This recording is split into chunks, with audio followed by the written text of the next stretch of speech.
What is going on, every people? How you doing out there? You're having a great time? We're doing a blast from the past here. We're playing my fourth album, The Book with No Story. And, yeah, been kind of looking forward to playing this one for a while. I haven't played any of my old albums lately. After this, we're going to play my 55th album, Patron Saint of Murderers, because that's just kind of a must. It's one of my favorite ones to play. But yeah, it feels good to be doing the old stuff. It's very different for me. The process that I use to compose and engineer all the production on my old albums is wildly different than what I do currently. So yeah, good stuff. Let's see, we got Jumpy coming in from Live Space on the beta program. Here to jam with you while I make dinner. Great as usual. Thank you very much, Jumpy. Thanks for coming in. Really appreciate it. If you are jamming along on an instrument, that's even better. And enjoy your dinner. So yeah, we've got we've had some really great stuff going on the Live Space beta program.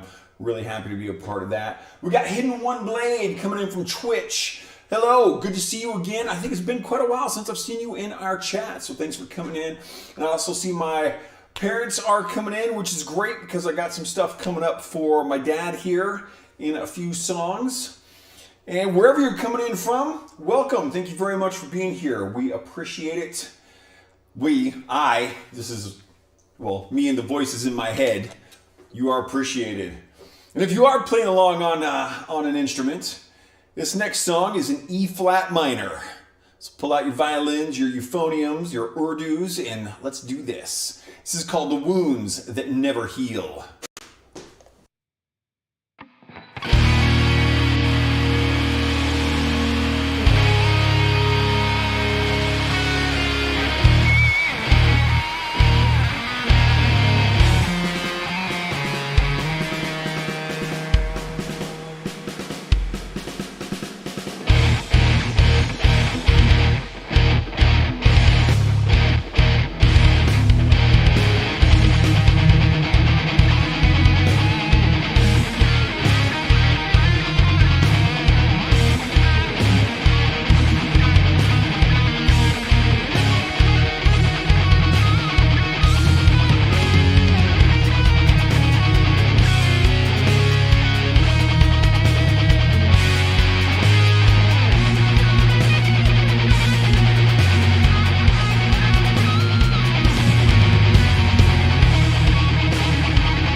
says most of my streams have been past 12 their time and been going to bed early for a while. That happens. I have been trying lately to stream a little bit earlier, and but my timing is kind of all over the place these days. I don't really have any kind of a set start time. I see we got Darth Rips coming in from Kick.com. Thanks so much for being here, Darth. Great to see you. And I don't know if you're watching right now, GK Mac is a new follower on DLive. I watched GK Mac's stream, a few days ago. Really good guitar player. Seemed like a very cool guy. Very, very different than what I do. Still kind of rock stuff, but seemed like a really, really cool streamer. So GK Mac, thanks for the follow. And again, wherever you're coming in from, thank you very much for being here. Always appreciate it. And I'm seeing here that this particular album, my sheet music is set up slightly different. And so I'm just needing to adjust myself for what's going on. And also, it's been, I think it's been well over a year since I've played this album live. And I kind of just ran through some bits and pieces of it to make sure everything was set correctly. I'm pretty sure I got all my settings correct in Reaper. I think we're going to find out that right now because we're going to slow it down. I'm pretty sure we slow down a little bit on this particular piece. We're in G minor here. This is called Fear. Everyone thinks we're afraid of the dark. I always wonder what should we be afraid of? What should we fear of the light?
So this next piece here, kind of a special one.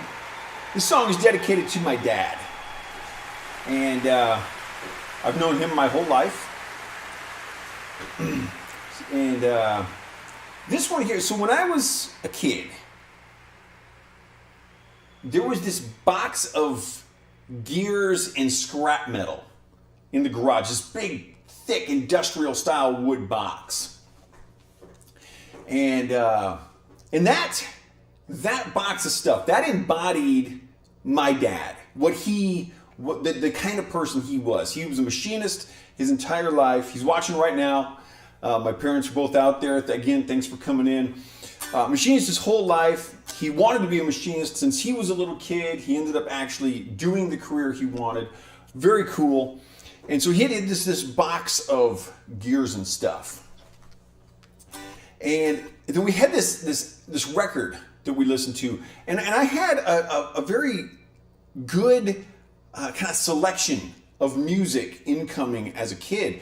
You know, from my dad, it was more of the rock and metal and stuff. My mom was more the pop sensibility. So from my dad, a lot of Elvis, Chuck Berry type stuff. My mom, we got a lot more of the Carpenters and Barry Manilow. And to this day, I love all of that stuff. But there's one particular record, rock album, called Not Fragile by BTO, Bachman Turner Overdrive. It had this box of gears on it, and it was stamped Not Fragile on the front. A great album. BTO is a classic rock band if you're not familiar with, totally worth checking out. Great music. You probably will recognize some of their music. They got some airplay. I think they were out of Vancouver, BC. I'm pretty sure. Not positive on that. I know they did some work out of Seattle. But anyway, so this album with this box of gears, it was so much like my dad's box of gears and scrap metal. That album just kind of also embodied my dad. And I bring this all up because what you're going to hear sounds nothing at all like BTO. Nothing at all. But for some reason, this song that I dedicated to my dad, it just always this song reminded me of that album cover and that box of gears. And I have no idea why, because the music sounds nothing at all like that. It's just weird. They're just completely in my head. So this story is completely useless to everybody except, me. But there you go. That's why this song ended up going out to my dad. All right, so we've got Do It Prude coming in from Live Space. Great to see you do it. And everybody out there, again, thanks for being in. This song is going out to my dad. It is called The Passageway.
Dad, watching on Twitch, says he likes that story. I'm glad you like that. I think it's possible. I've never told you that story before. I'm kind of an airhead like that. We all know that, so.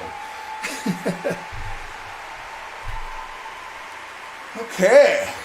Let's pick the pace back up here a little bit, shall we, kids? I'm going to take that as a yes. This one is called The Stairs of the Uninitiated.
OC Gamer coming in from Twitch. Great to see you, Victor. OC Gamer says, I watched a 5-second video of someone playing a kalimba, and now I only get recommended kalimba covers. Please help. Man, the only help I think I can offer on that is just the recognition that the internet sucks. And I recognize that I am on the internet right now, and you know what? That sucks.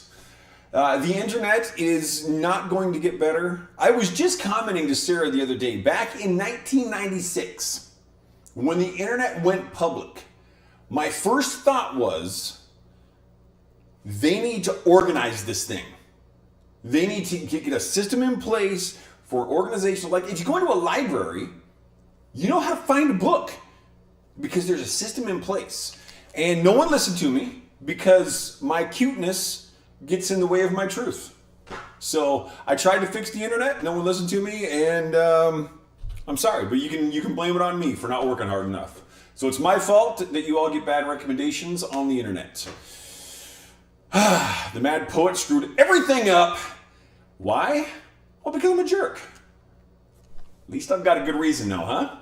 Yes. In fact, I've got 9 reasons.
feel like my lights didn't come on.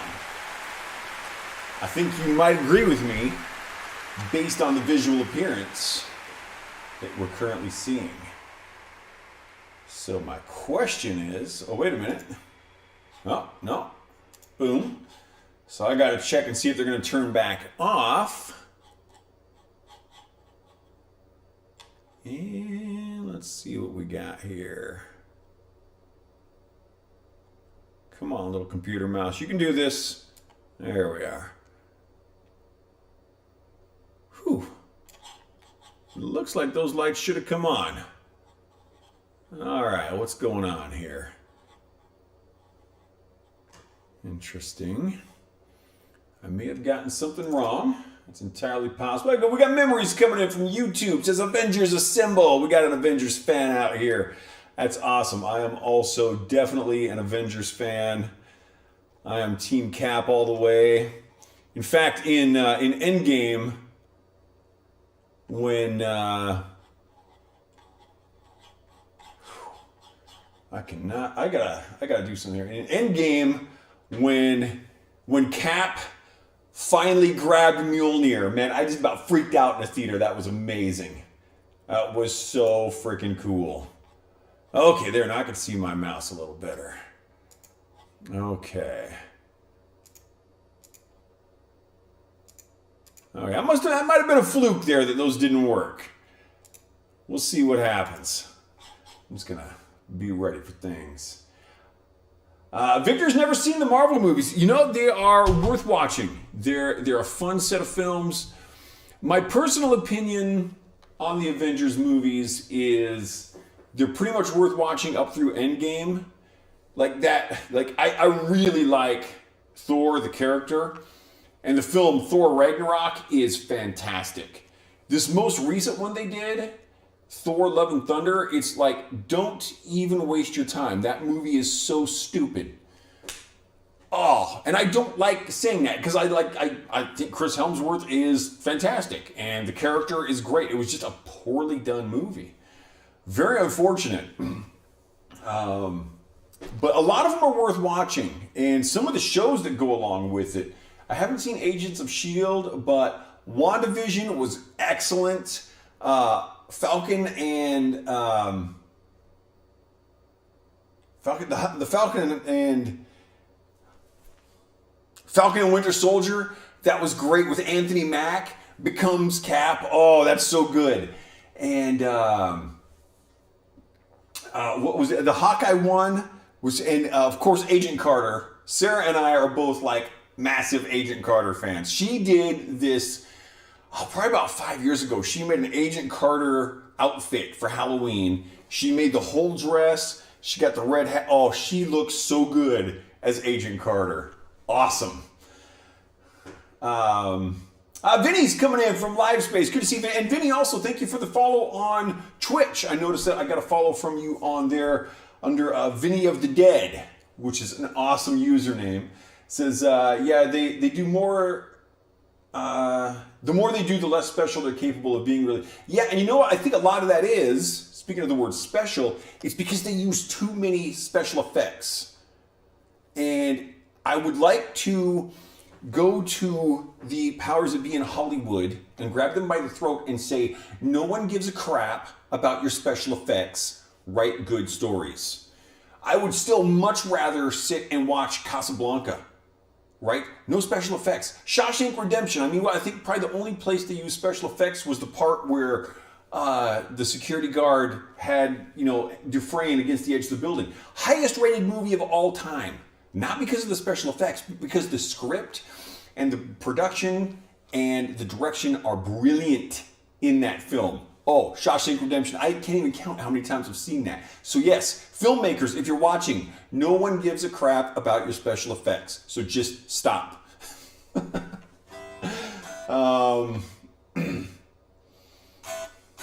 It's still fun, but it's the same issue as the comics at this point. You have to watch every obscure thing. And that's a good point, because there are a lot of details that, like, if you haven't caught up on where Wanda's at, then some of the stuff in WandaVision won't make as much sense. Yeah, yeah, no, totally true. And I never got into comics as a kid. I started reading a little ahead of schedule, and so I kind of got bored with the comics concept because I could actually read, books, and so I'd get this comic book, and it would be like, you read for a little bit, and then you got to wait a month for the next few paragraphs with it. So I never got into comics, but I believe that. I'm getting all behind on my messages here. What we got? Victor watches them when they're on TV. Yeah, and that's cool that you never got into action shows because again, so many action shows now just rely on special effects. And it's like, give me a story, give me a good story, and I'm in. Sarah and I recently watched the first couple seasons of Ted Lasso. And it's like, okay, yeah, this is a great show. It's kind of a feel-good romp, but it's fun. You can get behind it. Vinny's going to go into lurk mode, switch over to Twitch. Absolutely. No, yeah, I've noticed, I've got the video playing for Live Space. I do notice a lot of buffering here today. And I know they're still working on that. Victor, I've never seen Breaking Bad. Again, I really like the guy who plays that main character. What's his name? Cranston, I think. He's really good. He's done some great stuff. That seems like it would be a great show. Absolutely. Winter Soldier. Winter Soldier. The Captain America movies are probably my favorite of all of the Marvels. I am totally Team Cap. And yeah, Haley Atwell. She is a beautiful woman, and Agent Carter is just such an awesome character. And there's the cartoon they did, the gender bender on Captain America where Agent Carter becomes Cap, and that is awesome. Sarah was actually out of town when I found out about that, so I actually got that and I queued it all up. So she came home and I'm like, you need to come downstairs. You need to see something. And she's like, this is important. I'm like, you've been waiting for this. You want this. You just don't know it yet. and that was fantastic. Vinny's coming in from Twitch now. Breaking Bad is excellent, worth the watch. I believe that. Yeah, that's cool. And and that's I love that stuff. And Memories also says recent ones are not her favorite. The Last Thor, Ant-Man. Yeah, the Ant-Man movies. They're so. I really enjoyed Black Panther. I can appreciate why some people maybe didn't. I thought the Black Panther was really good. But there are a lot of movies out there. Are a lot of Marvel movies out there, so people can kind of pick and choose where they want to go with it. There's a low-flying plane outside that scared the crap out of Victor. Awesome. I understand how that happens. I'm just kind of checking a couple things here to see where I'm at with my tunes. Okay, cool. And it is unfortunate that they discontinued the Agent Carter series. They did 2 seasons of that, and that should have continued on. And aside from Agent Carter, there were just the casting in that was excellent, and some of the other characters in there were like freaking amazing. It's like I would have liked to have seen some more development of some of the other characters. It was great seeing Dum Dum Dugan and the other characters come back from Cap. And then there was Dottie, the character Dottie. Oh, she was like frightening, man. That girl, what a great character. I mean, you never want to meet her in real life, but as a character, she was amazing.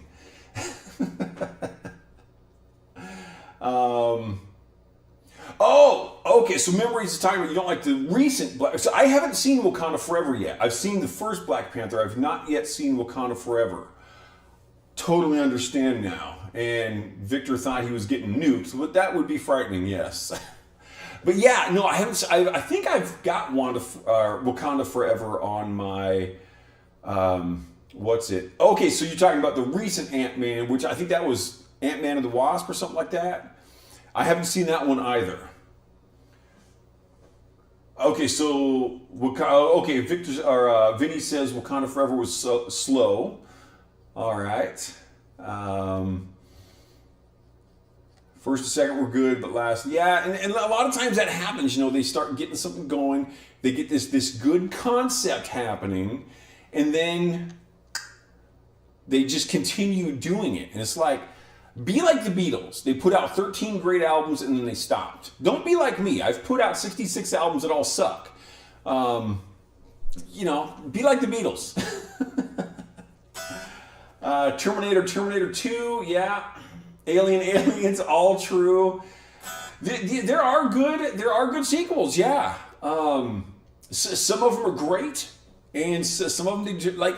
If you were to try to do a sequel to Shawshank Redemption, it would just it would be like Andy and Red sitting on the beach in Zihuatanejo. I mean, hey Andy, you gonna work on that boat today? Maybe tomorrow.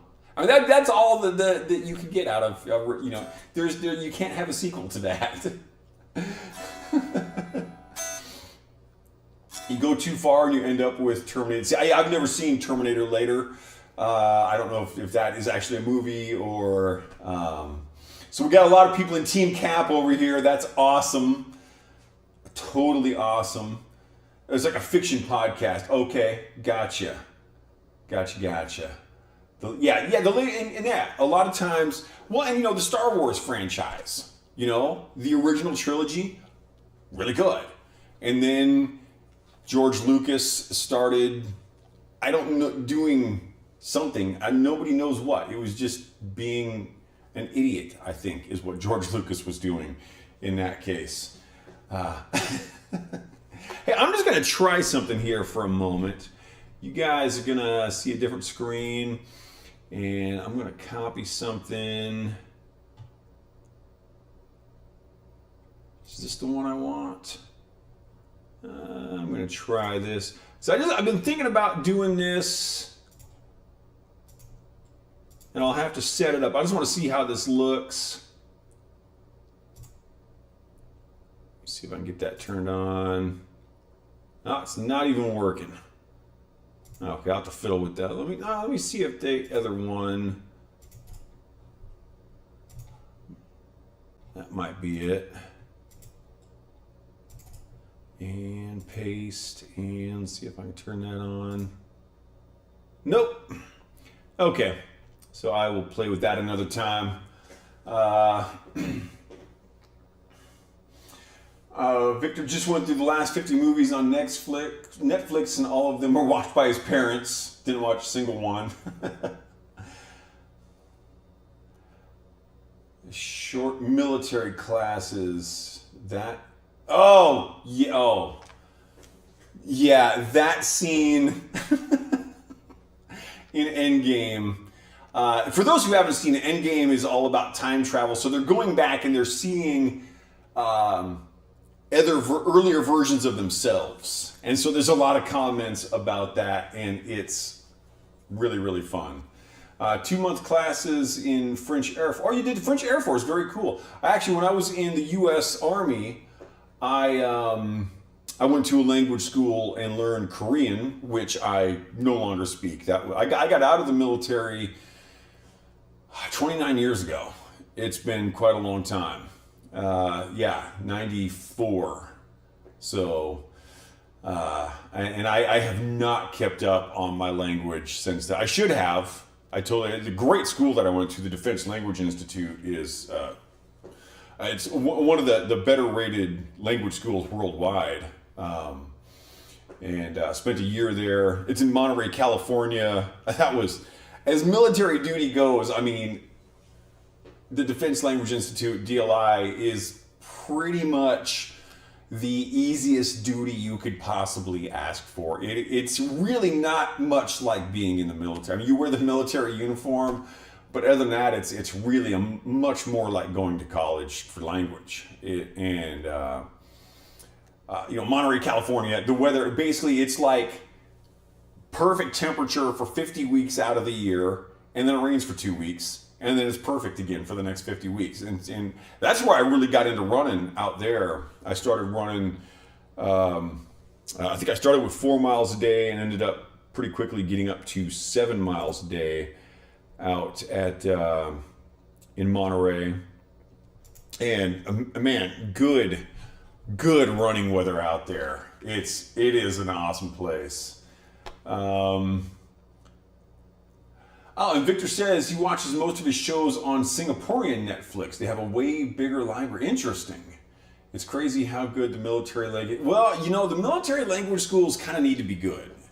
And so, like, for what I did, you know, I would actually, in my job in the military, I would come into contact with the Korean language and have to interpret that. And so it was, yeah, I mean, I was by no means the top of my class or anything. I was functional in Korean while I was doing it, but like I said, that was years ago. So 2005 for Memories was in, where she was in the Air Force over there, French Air Force. That's very cool. And you know,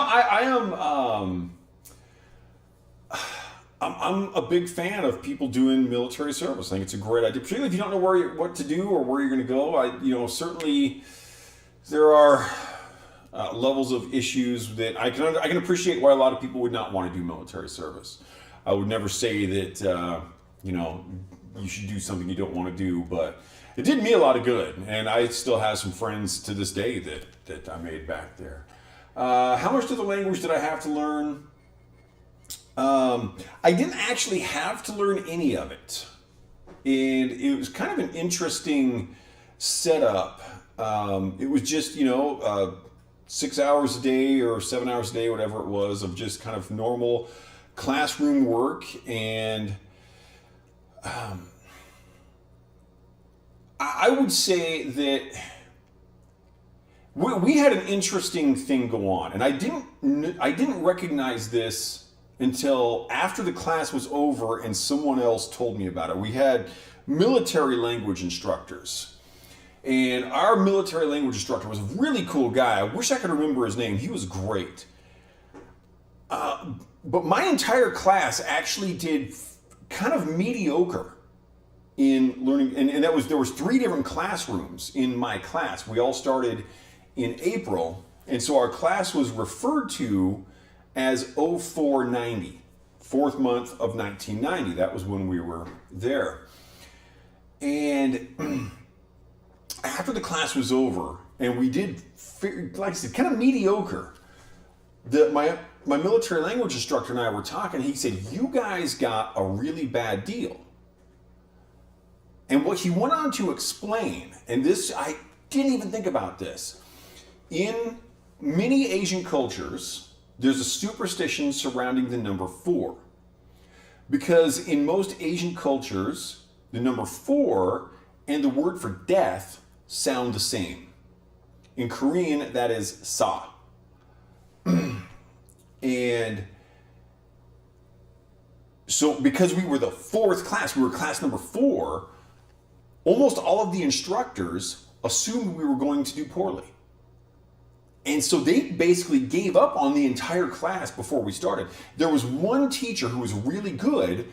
Unfortunately, she was female. And still, everywhere in the world, if you're a female, you don't get a fair shake.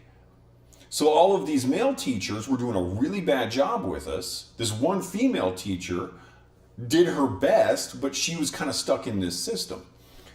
And so I really agreed with my military language instructor after. It's like, they should not start Asian languages in April. Or they should not use this naming convention of 04 whatever. And so it's interesting. The classes that started before and after us did a lot better. And and that's just, at the same time, I had only been in the military for about 14 months at that point. I could have gone and worked on that harder on my own. It's 100% my fault that I'm not still proficient, or in fact, at this point, I could be fluent in Korean if I wanted to be. So I don't want to say, "Oh, poor me. Oh, they blame the teacher." That's totally not it. But it was kind of an interesting revelation about just why that entire class did a very mediocre. We had very mediocre scores, so it was interesting. The language class was not optional. It just wasn't entirely necessary for my job could be done without it. I basically went in to the Army on the agreement that I would go to this language school. I found out about the DLI. I took the test, found that I qualified for it. I said, find me a job that I can go to that language school and I'll sign up. And so that's the way it happened. Yeah. Memories used to live in Japan. And number 4, number 4 is not appreciated. It's crazy. There's this band I really like called Morphine. And they are, I would say they're somewhere between grunge and jazz. It's almost like grungy jazz. And they play double contrabass saxophones that are amazing. And there's this one song they got about numbers, and they talk about all this, like how 7's lucky in Japan, here we don't care about it, and the number 13 is terrible here, and the number 4 is terrible over there, and of course their lyrics are better than what I'm describing. But another great band that's totally worth checking out. The first time I heard Morphine, this was great. I had a roommate come home, and she put in this CD. She's like, I think this is my new favorite instrument, but I don't know what it is. And she put on this song called I'm Yours, You're Mine.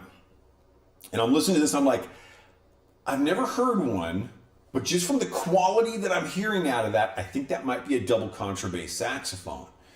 And so we did some research and looked it up, and sure enough, double contrabass saxophone. I'm like, awesome. And as soon as that song came on, I'm like, I'm a fan of this band.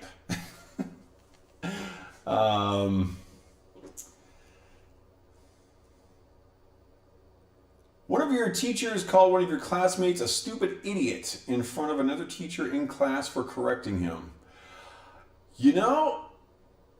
And your teacher did not get in trouble. So I'm a teacher, but I am a private teacher. I do not teach in a classroom setting, nor would I. And when I was in high school, I wanted to become a high school teacher. And so my plan was military, then college, become a teacher. And it didn't work out because as I started realizing that it wasn't me being a student that made me not like the schools. It was the schools. And our educational system is an absolute joke. And unfortunately, I'm not surprised that you had a teacher who was comfortable referring to students as stupid idiots. That should never happen. I have never done anything like that with any of my students. And I for the most part, I've had great students. I have had a few students that I didn't really like. The personality conflict, there's no way to get away from that. But I would never do, because to me, it's part of my position to make these people feel good about themselves, to make them feel like they can be guitar players if they want to be, or whatever it is that they're learning. Even if I'm just teaching someone how to use a sewing machine, the negative teaching does not work as well. This has been demonstrated over and over and over. And I see stories like this, and I'm just like, I hope there are teachers listening who are offended by what I'm saying, that I hate the public education system. It is an absolute joke. It's not just in the United States. The public education system worldwide needs to be completely revamped. It is garbage. And they don't teach people things that are useful at all. And there's kind of this sense I get from so many people in the educational system that they're like, oh, well, look at how advanced the students are learning mathematics now. We have students graduating who know calculus and trigonometry, and I just say, who cares? They're never going to use that. You don't use calculus or trigonometry or geometry for any of the standard things you do. And teachers always present it, you're going to have this information. No, you don't. You don't even need algebra. I've never taken an algebra class. You don't need advanced mathematics to buy food, buy a car, buy a house, rent a hotel room, rent an apartment, get a job, to do a job. Unless you're going to be like an engineer or something, you don't need that. They're teaching things that are not necessary, and yet we have people coming out of the same schools who are functionally illiterate. They cannot read. They don't know how to catch a bus. They can't talk to other people effectively. I don't care if you know trigonometry, if you can't just sit and have a conversation and don't know how to make eye contact. We got people coming out of our schools that are incapable of making decisions. That's not going to work. Man, we got some crazy chat stuff going on today. We're getting after it. Thanks for coming in, everybody.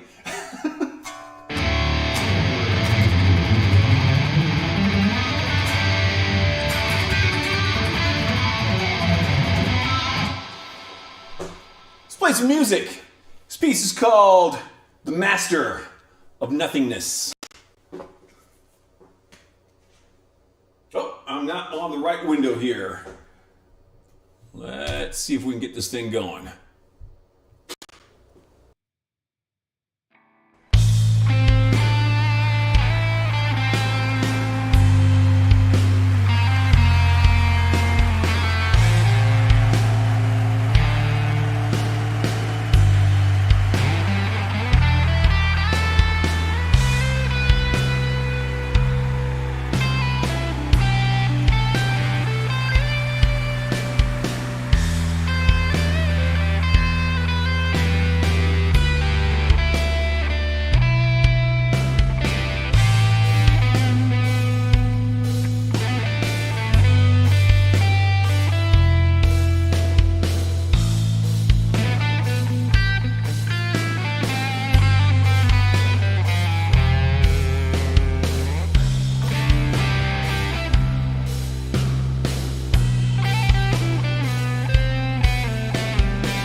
All right.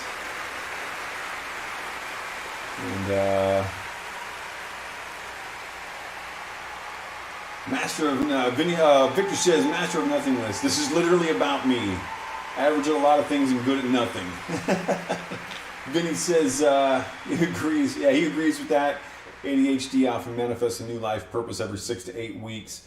You know, I think it's fairly normal for, you know, that's another thing that I have a problem with public education is it kind of teaches people that you are supposed to find your thing in life. And I don't think most people have a thing. I think that we like to do a lot of things.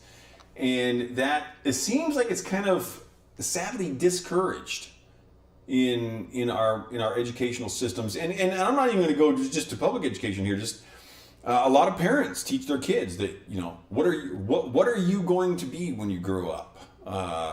You know, what is that one thing that, you know, you're 6 years old now, you better decide what that one thing is you're going to do for 40 years of your life. Maybe, let's let them, you know, play a little bit.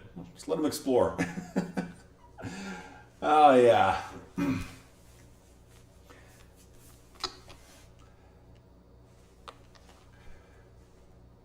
Yeah, memories, absolutely. We should be learning how to be self-sufficient. You know, yes, people should. You know, I think if you're going to be a meat eater, you should kill an animal. You should harvest it, remove its guts, process it, and eat it. If you are going to be a vegetarian, you should grow a garden. You should understand the amount of work that goes into making plants grow in a way that you can sustain a life with. If you're going to be an omnivore, you should do both. I have done both. I have done these things. Yeah. You know, another example, you know, I think people should be able to sew. I made this vest. I made these jeans. This shirt is not my work. I have made shirts. I don't think you necessarily need to do these things just to sustain your life, but if you learn how to do these things, it's going to be better for you. Absolutely. And these are good things for people to know. Yeah, those are functional things. Things that are people can actually do something with. And yeah, those are not the kind of things that get taught in school.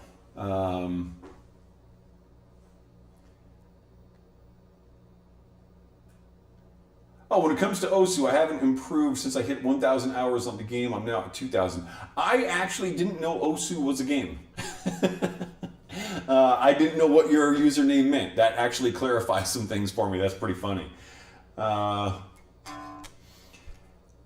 and you know, OSU, you know, it's a good point. A lot of people are like that. They don't want to kill an animal. And a lot of people who eat meat are, you know, they're queasy about that. They don't want to do that. They don't want to go kill an animal. They don't want to know what it's like to go through that process. Or even, you know, for eating vegetables, learning how to forage. That's hard. Knowing which plants you can actually eat. Like out here, where we are, we're in desert land here. And you know, Sarah is a botanist. She knows a lot of plants. But there are plants out there, she will accidentally touch and be like, oh, I got a rash now because I've touched poison ivy. It's like, yeah, there's a lot that goes into that. And yeah. Vinny the Dead says they bought a sewing machine because wife and he both wanted one for cool. Took the plunge, COVID to make, yeah, very cool. Yeah, that's awesome. And that's, you know, like something like a mask, that's like a great way to get started sewing, you know, not a real complex, like a pair of jeans is a pretty complex sewing project. You know, we actually have 9 sewing machines here, Sarah and I. And we've got, so I've got I call it Minerva. It's a Minnesota Model A from 1910, the old treadle style. You got to get your feet going, no electricity. I actually made this pair of jeans with that. And then I've got a Kenmore machine that my mother gave me when I first kind of really got into sewing. She's got a Brother machine that's really nice. We've got a Serger machine. And we've got the oldest one we've got is from the 1880s. It's not functional right now. We could get that up and running, but it would take a bit of work. And then she's got a couple of kind of collector pieces, a Sewmore from the 50s, and then there's, I forget the name of the sewing machine, but it's actually modeled after a train. It is one of the coolest looking sewing machines I've ever seen. And one of the things that I like about old sewing machines is they're so artistic just to look at. Like modern sewing machines, yeah, they work great, but they're so boring. Like my Minerva, my Minnesota Model A, man, that thing is just, oh, it's got the, all the decals on it and stuff, and the gold leaf, and it's such a cool looking machine. It works great. It's freaking 120, 115, 13 years old, and it still works awesome. It's really cool. Okay. Yeah, well, and so like Osu points out that he slaughtered pigs in the past. See, my point is not that you necessarily have to do it to sustain yourself, but you should know what goes on. People should know what's happening with their food. Where does this food come from? And that's, yeah,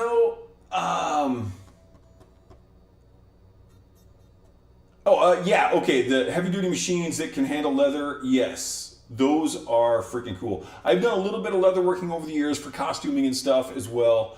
It's pretty fun. It is. I've made a couple of really cool leather pieces. Heavy metal band I used to play with. I had this basically an apron that was I made dragon scales out of leather. It was so cool. This is a good point. Victor Osu Gamer says, I don't think mastery should be a thing. There's always room for improvement. Nobody will ever reach the human limit in anything. And that I agree with. There are certainly levels of mastery. And one way we kind of break this up is we think about where we are with basically how do we do a thing. And so there's kind of 4 categories this is looked at, which is unconscious incompetence, conscious incompetence, conscious competence, and unconscious competence. And so like unconscious incompetence would be, I don't know that this thing exists, so obviously I don't know how to do it. I couldn't even tell you what that would be because I don't know what it is. And then there's there's second level, conscious incompetence. And so for me, this would be transmission repair. I know that transmission repair is a thing. I know that I don't know how to do it. I am consciously incompetent at transmissions. You do not want me working on your transmission. I don't know how. I don't have the tools. I don't have the skills. I am consciously incompetent. And then you reach a level of conscious competence. So you start to learn a thing and you can do it. So, okay, I've learned how to do this, but maybe you're not real good at it. You've got to think your way through it. So you have to sit and be working on it while you're doing it. And then the last level is unconscious competence. And so for me as a guitar player, I am not thinking, when I play these songs and I'm improvising these guitar solos, I'm not thinking about every single note that goes into what I do. I don't need to. I can do this without a lot of cognitive input, a lot of conscious thought going on. So that's that kind of unconscious competence level. But even there, I agree that it's not necessarily I've mastered this. Because like just on 2 songs back, I was playing an E minor and I intentionally played a minor 2. And then I accidentally played a major 3, which, neither of those notes is in my scale, but the major 3 is much harder to make work. And so all of a sudden I hit that major 3 and I'm like, okay, now all of a sudden I'm at a different level. I'm at a level of conscious competence. I got to think about what I'm going to do now. How are you going to get yourself out of this one, Randy? And then I learned something really cool, which is if I go to the minor 6 after the major 3, I really like the way it works. And so I was sitting there, I was learning how to play guitar while doing that. And so this is where, with Victor's statement about mastery, yeah, okay, so I'm playing at the level of conscious or unconscious competence, but that doesn't mean I've mastered anything. I'm learning while I'm doing it. And so you don't just reach level 4 and I now have unconscious competence. No, you can bounce around in these. There are times I still take guitar lessons. You know, I will drop myself down to the level of conscious incompetence and say, hey, Kev, I want to do a lesson, man. I got some questions about bends and vibratos. Love to get your input. You know, and I'm saying, oh, yeah, I don't want to look at this as even a level of competence right now because of the questions I have. So it's not just going through and achieving level 4 or, you know, and there could be other ways of organizing the learning process. That's a way to do it. But yeah, and so if you just get to a level, like, oh, I've mastered this. Yeah, then you basically like, oh, I'm done. Like could I master running? I'm a runner. I love running. Well, am I just going to master running one day and then stop running? No, I do it to be healthy. I'm very selfish. I want to live as long as I possibly can. I'm just going to give a refresh on LiveSpace here because it is totally locked up.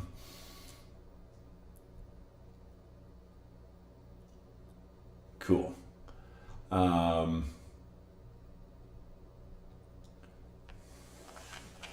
Okay, let me catch up here.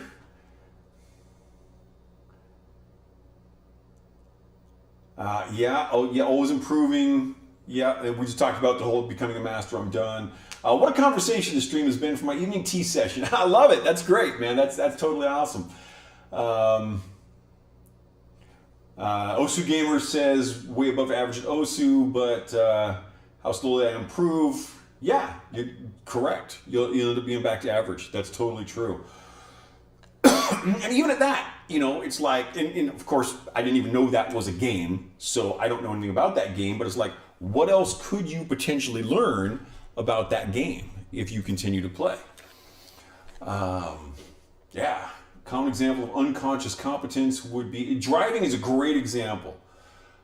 Absolutely.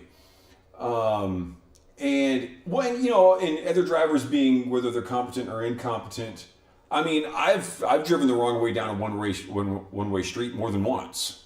I mean, you know, I've done dumb things driving. So I consider myself a competent driver, but I've got my moments. You know, we all do. And yeah, we've all had that thing where we're driving along and then we're like, you get home and you're like, I don't remember driving home. Because it's a process you've done so many times that your brain is actually just not even on it, but you got there.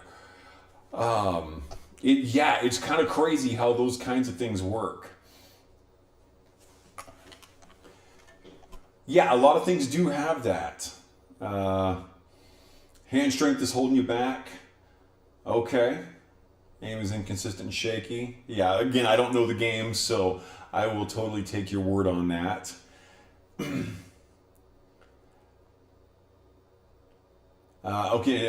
Vinny says, as far as still taking lessons, I know an incredible dancer who toured a Broadway show recently and still took lessons. Any chance she could at the various studios?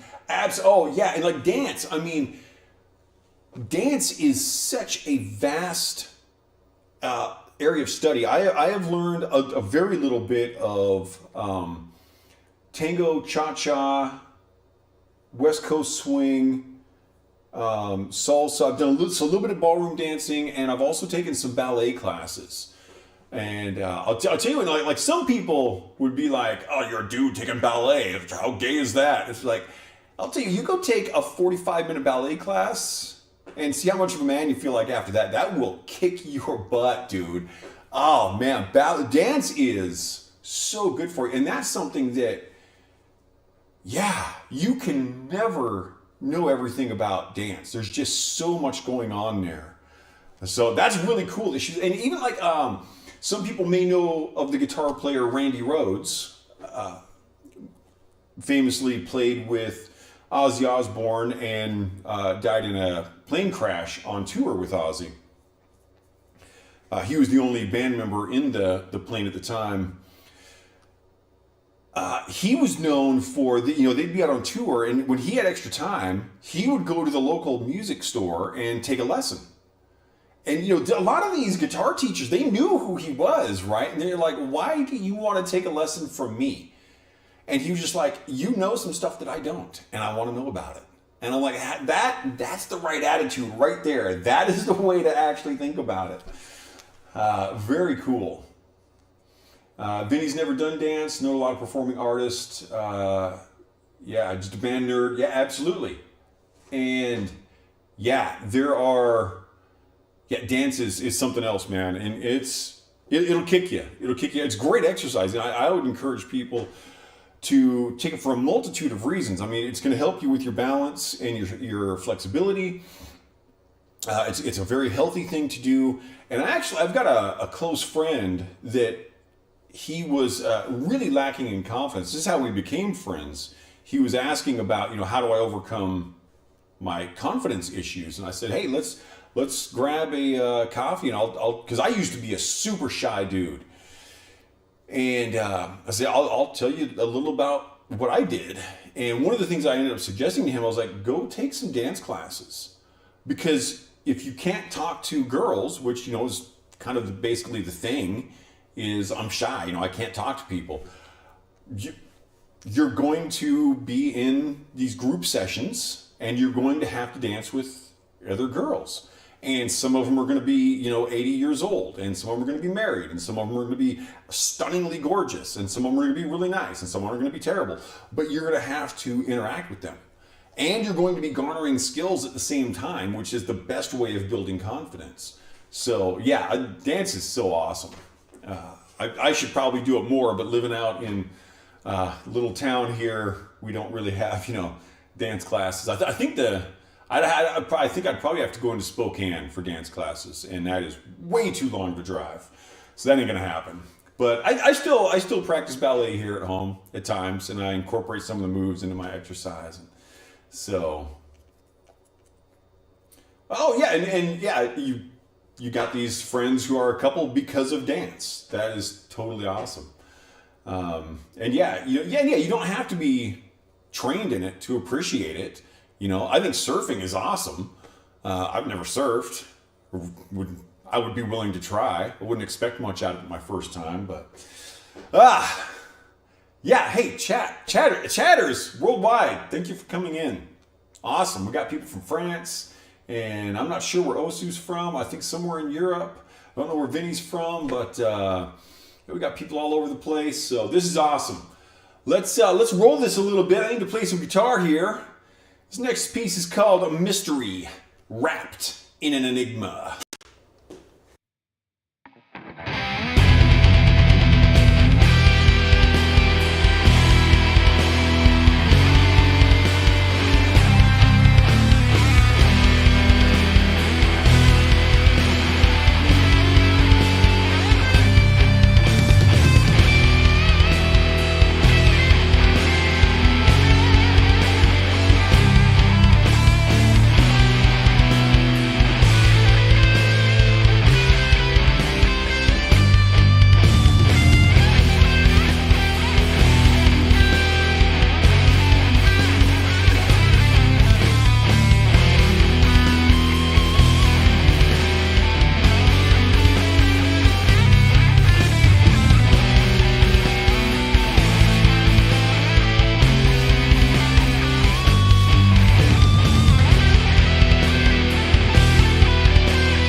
Okay, looks like Osu Gamer had to take off. If you're still listening, thank you very much for coming in from the UK, and we will see you soon. Have a good time at the doctor's appointment tomorrow. Hope everything goes well for you.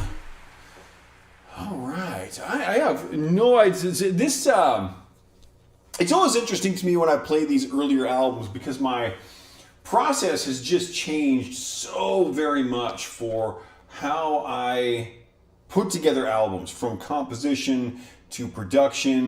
It has just changed, just gradually kind of evolved over the last few years. And so like this one, I've noticed here that I didn't used to put song numbers in here. So I have no idea where we're even at in the album.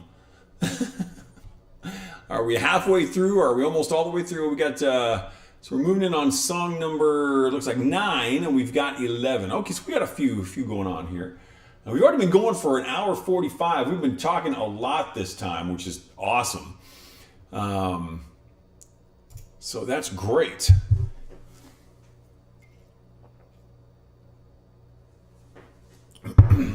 So we'll see how far we get.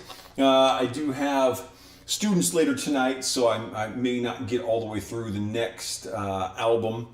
But hey, we don't have to play full albums. We can do whatever we want here. This is our time, baby. What do we got? This next piece looks like it's in B minor. And I'm kind of curious about...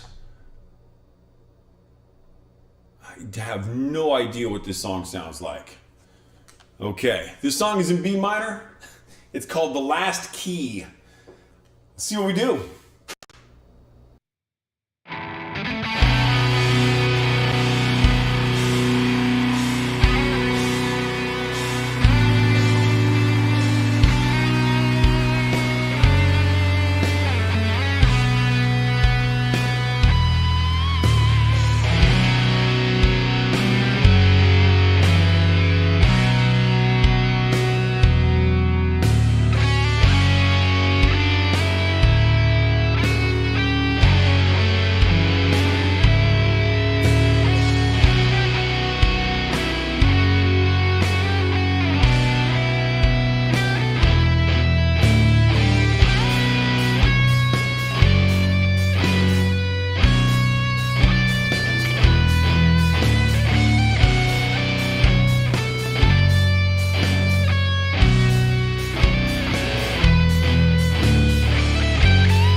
likes this song, so this is cool. Life Speak.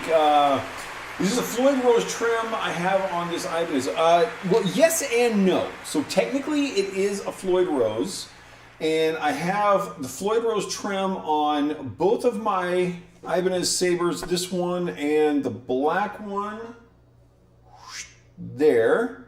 You can barely see. And I also have one on the white Jackson. But on all three of those, I have put a block of wood inside there so it doesn't work. They have just completely blocked it off, and they no longer function at all.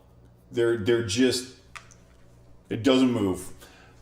So I've never been into the whole kind of Floyd Rose thing. I think they're really cool when used well. I would be very unlikely to use it well, so I don't use them. And it's not that I couldn't, I've never really got into it. And, you know, so like anything, you'd have to practice it, and then you'd be good. So, but I haven't done that. And, you know, I think that's okay. So, yeah, so it technically it is. It wouldn't take much to get it working. She said it stays, yes. And that's exactly why I put a block of wood behind it, because it stays in tune.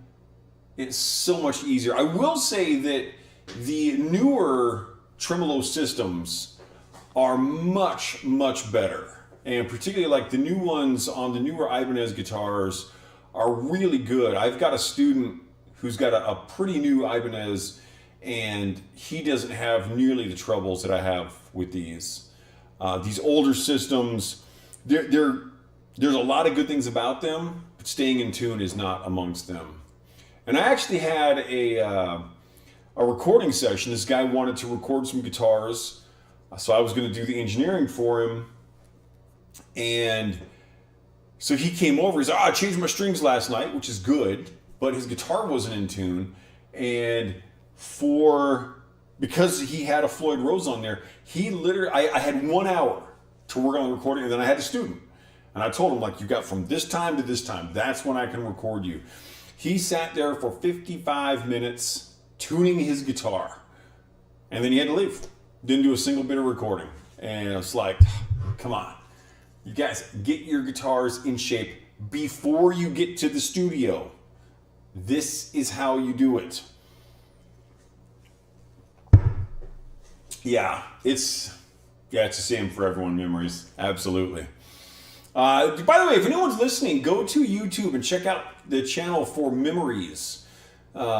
She's in my chat right now over there, and she has some really cool videos up. She does kind of more like shoegaze metal, shoegaze rock type stuff.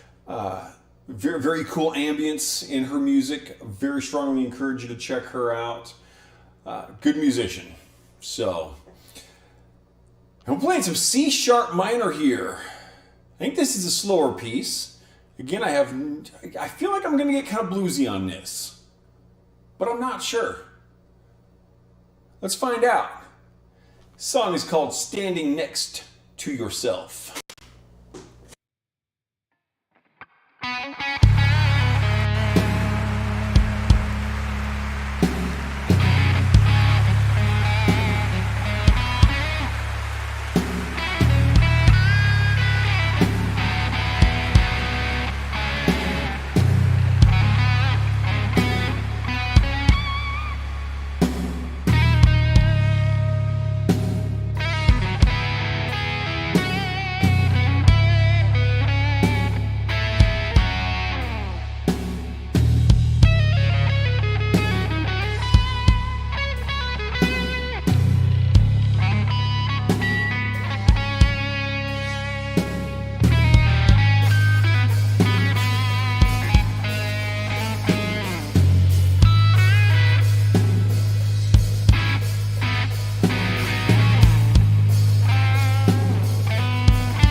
Memory says she never plays with a trim bar, but she wants to start with a Jazzmaster. Jazzmasters are cool guitars.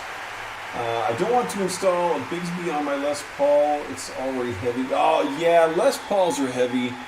Particularly if you have the original, Gibson's, the mahogany bodies.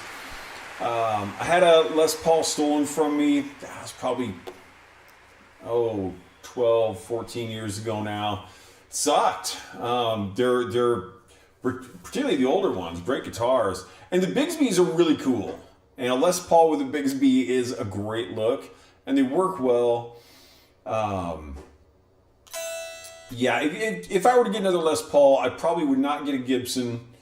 I think the Harley Bentons are pretty sought after these days. They're pretty highly regarded and very reasonably priced. Those are. I'm not in the market for a guitar, but yeah, they're cool. Afraid to destroy all your guitar settings after, understood. Vinny says, got a Les Paul, need some electronics repair and a good setup. Yeah, that is so important. Pickups really do make a big difference in sound. And if your electronics are not working right, if you get like bad potentiometers or whatever, that'll be brutal. And just having your guitar set up correctly. And this is one that I'm really big on. I really like teaching my students how to do their own setup so that their guitars aren't stuck with some tech for 3 days or 3 weeks or whatever for them to get to it. And it's kind of tough. Vinny's got his Les Paul's 87. Okay, yeah, it's an older one. Absolutely. Been played like 5 times. Sat in storage, pickup died. That's something too that's really important for people to understand. Not using your electronics wears them out. Using your electronics does wear them out, but not using your electronics also wears them out. I would much rather have to replace my interface, my amplifier, because I used it rather than because I didn't use it. So it is actually good to use your electronic devices. Memory says she's got P90 humbuckers. Yeah, I've got a P90 in my Black Ibanez in the neck position. I've got a Fred and a P90 in there. I feel like I've got my Jackson has the deactivators in it. My Les Paul had a P90 in the bridge position. It was also a Fred and a P90. That's a combo I really like. This has got these are stock. My white one's got the DiMarzio Tone Zone, and it's got a stock one in the bridge position, which is the total garbage pickup.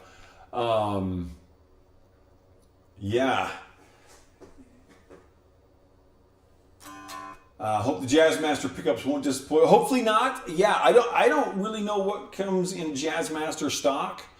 They're a cool looking guitar though. You got to find a trustworthy luthier. Honestly, I hear really bad things about the actual Gibson shop.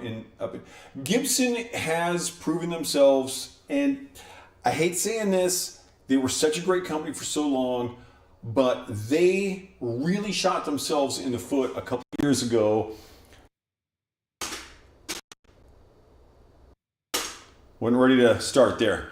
My foot hit that accidentally. A couple years ago, they came out with this video where they basically said that they were going to start suing all of the companies that had been copying their guitar designs. Well, this has been going on for over 50 years, and they never did anything with it. And they were even talking about, if you have a similar headstock design, we're going to sue. And they did this publicly. The video was only up for, I think it was less than a day. But of course, people downloaded it, they copied it, they couldn't get away from this, and it suddenly gave them this really bad name. Do It Bro, it's coming back in on Live Space, says going well so far. Yeah, things are going all right. We've been having this crazy amount of chat going on in this particular stream. I've been, chatting almost as much as I've been playing music, and it's been great. Taylor wants, Do It Pruitt wants a Taylor Big Baby. Taylor make awesome guitars. See, Taylor, they do it right. They make great guitars, and they don't cause controversy. Gibson went the exact opposite way. They started out making great guitars. Great guitars. And then, back, probably 15, 20 years ago, they started hiring basically bad managers. And they started cutting corners and, laying off employees that they should have kept. And their quality control went way downhill. And their recent guitars are not nearly what they could be. It's very unfortunate. And then they came out and caused all this controversy over, that we want to sue everybody. And people were like selling off their Gibson guitars just because they were so angry with, they liked their guitars. They're like, I won't play Gibson anymore. It's like they lost a lot of customers. Currently, I don't own a Gibson. I would not get rid of it if I did.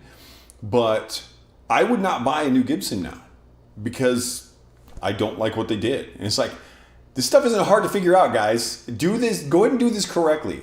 I would much rather be saying great things about Gibson.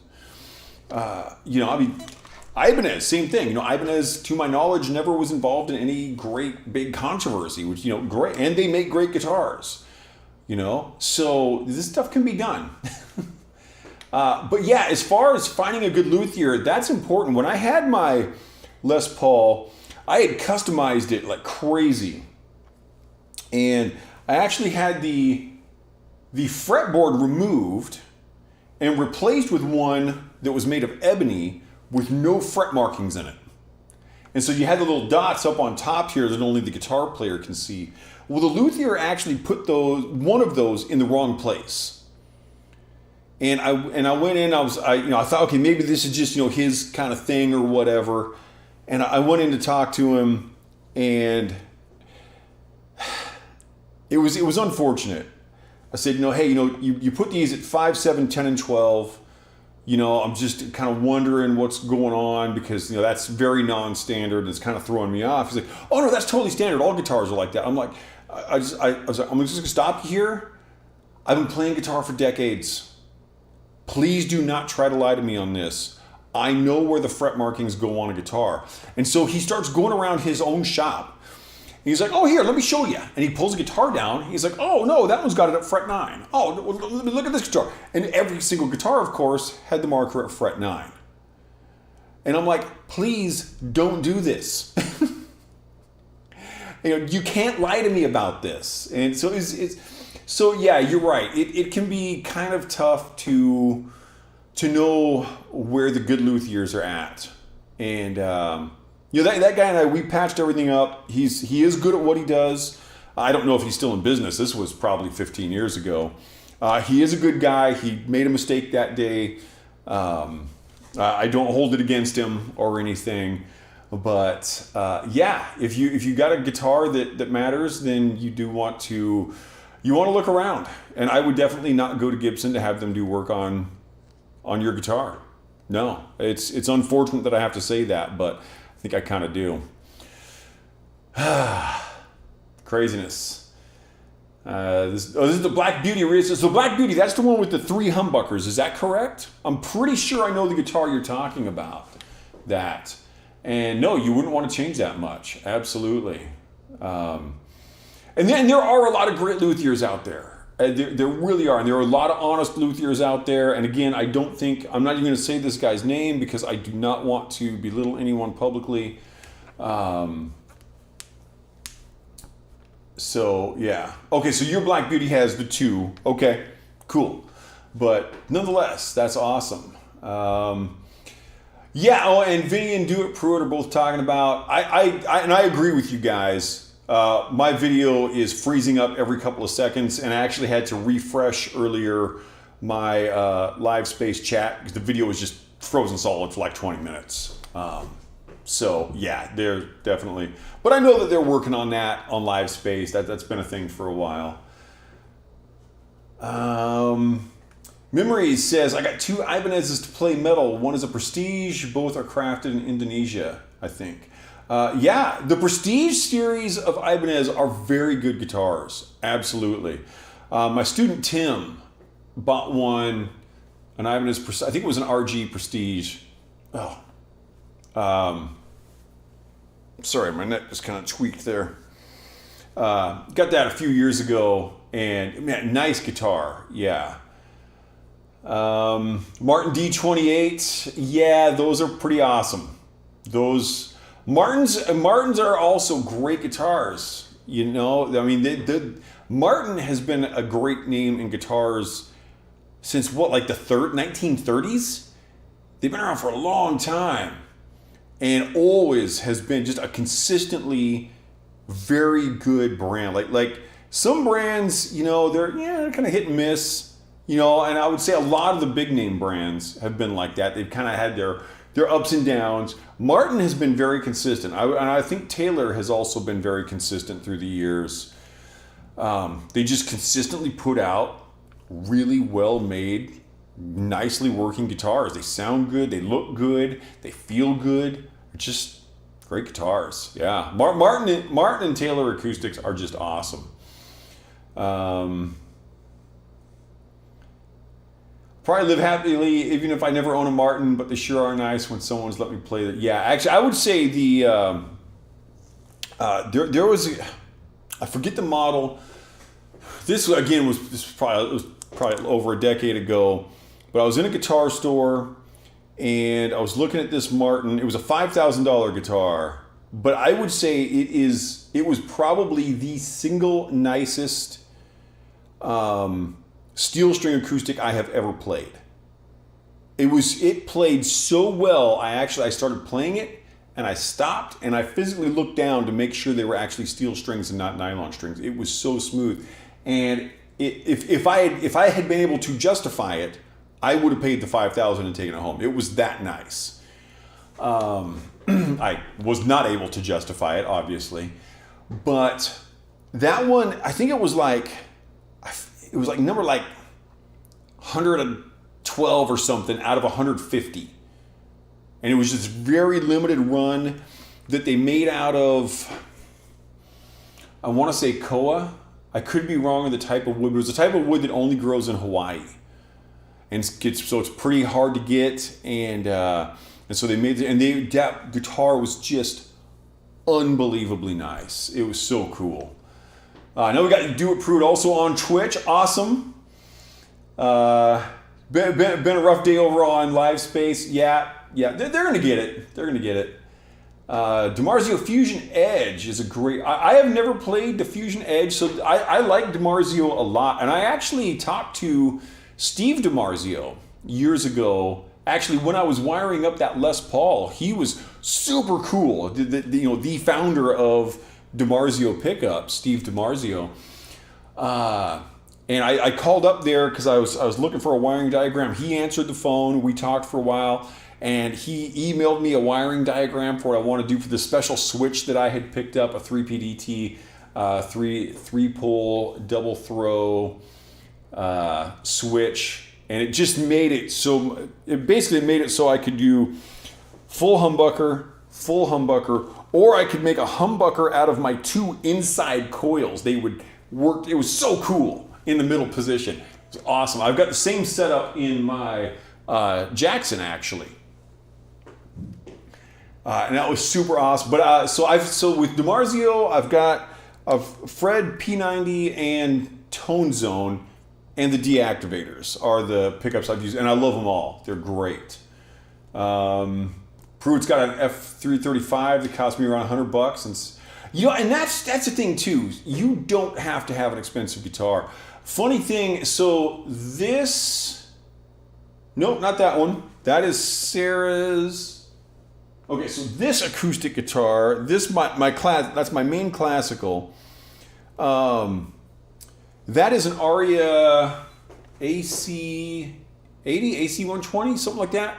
I forget the exact nomenclature. It's a nice guitar. It's a really nice guitar.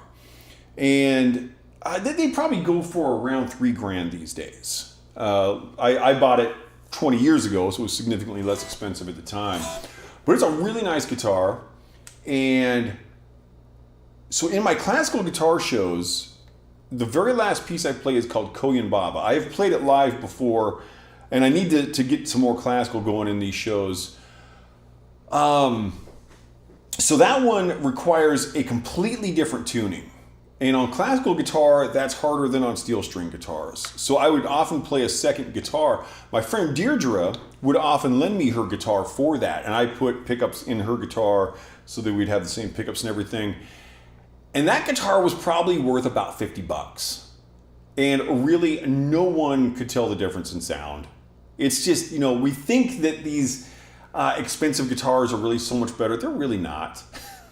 And I mean, not that there isn't a difference.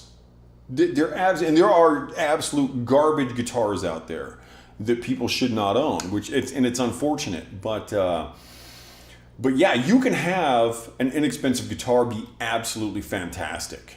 And I saw a thing on YouTube a while back where these guys were blindfolded, and they were basically doing a blindfolded test to see if they could determine which guitars were the expensive ones. And so they took 3 different Fender guitars, and I want to say one was like a $4,000 model, then there was like a $1,500 mid-range model, and then there was a $100 Fender Squier.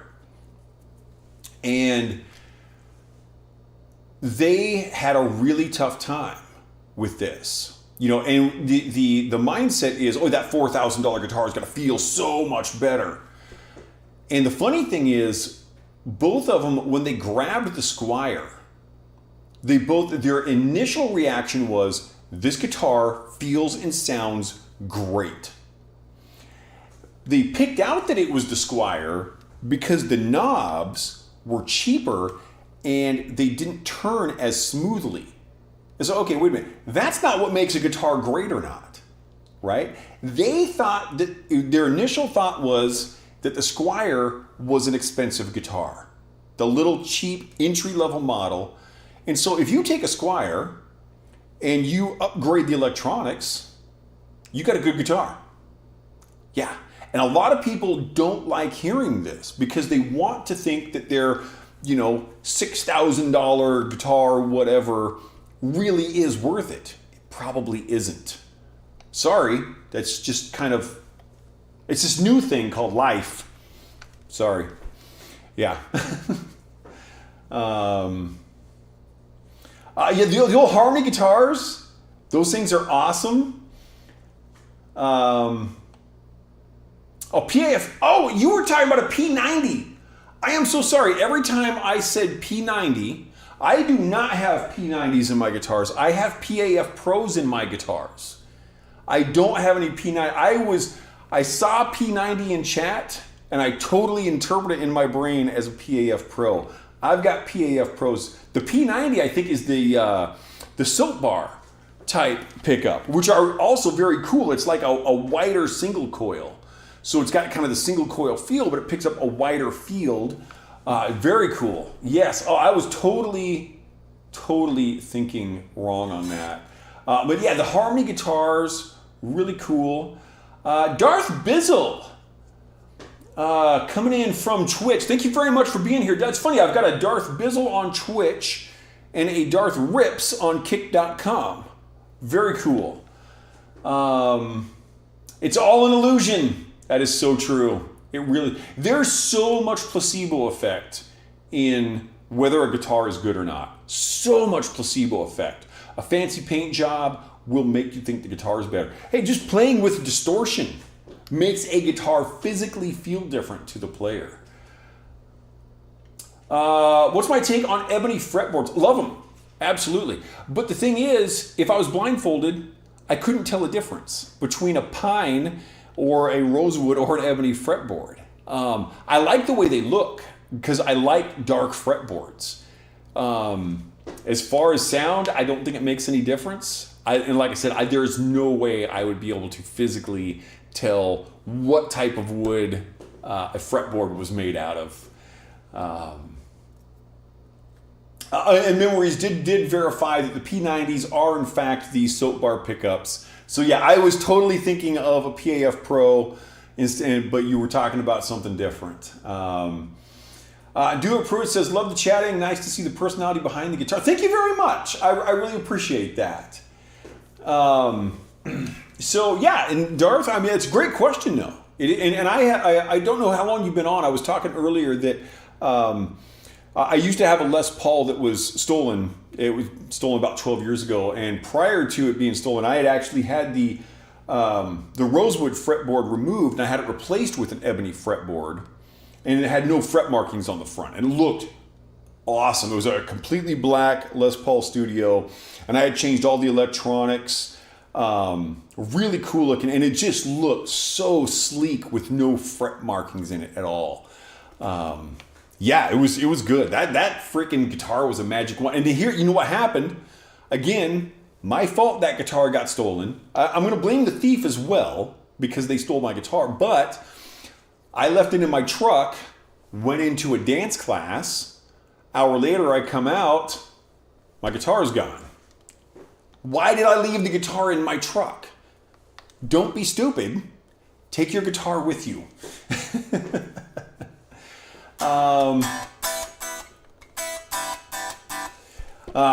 Makes me seem more real, not just a video, like a talking in a guitar shop. I love that. That's awesome. Yeah. And you know, and I gotta say, I really enjoy the chatting. I really do. This is so much fun. Obviously, I love playing guitar. But when people start coming in and asking questions like this is so awesome. This is great stuff. And so, you know, again, thank you very much to everyone for coming in. No matter where I'm streaming out to 14 different websites. So whether you're coming in from YouTube or Kick or Twitch or Picardo or Nemo or Vaughn or Facebook or DLive or Trovo or Nono or Livespace, yeah, thanks for being here, and thanks for we've got awesome questions in the chat tonight, and it's also fun for me because I've got a whole bunch of different chat boxes. Speaking of which, on Nemo.tv or NemoTV.live, I've got a new follower. Thank you very much for following on Nemo. Nemo, Vaughn, Picardo, those usually don't get any activity in the actual chat, but I love seeing it when it's there. I know I do have regular viewers on Nemo. That is a Vietnamese platform, and so there's not a lot of chat because we're speaking a different language. I'm sure some of them probably do speak English and also enjoy listening, but yeah, this is great stuff.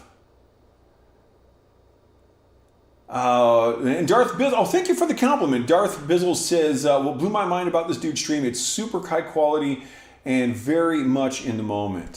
Super stonks, the stream deserves more. I agree with you. I would love to have a higher viewership going on in my streams. I think that would be fantastic. And of course, you know, anyone out there, feel free to tell your friends about what we got going on here. Tell your enemies about what we got going. Tell your friends, tell your enemies, tell strangers. Just be like walking down the street and be like, hey dude, you ever heard of the Mad Poet? You should have. Go to Twitch. Just, you know, be weird about it.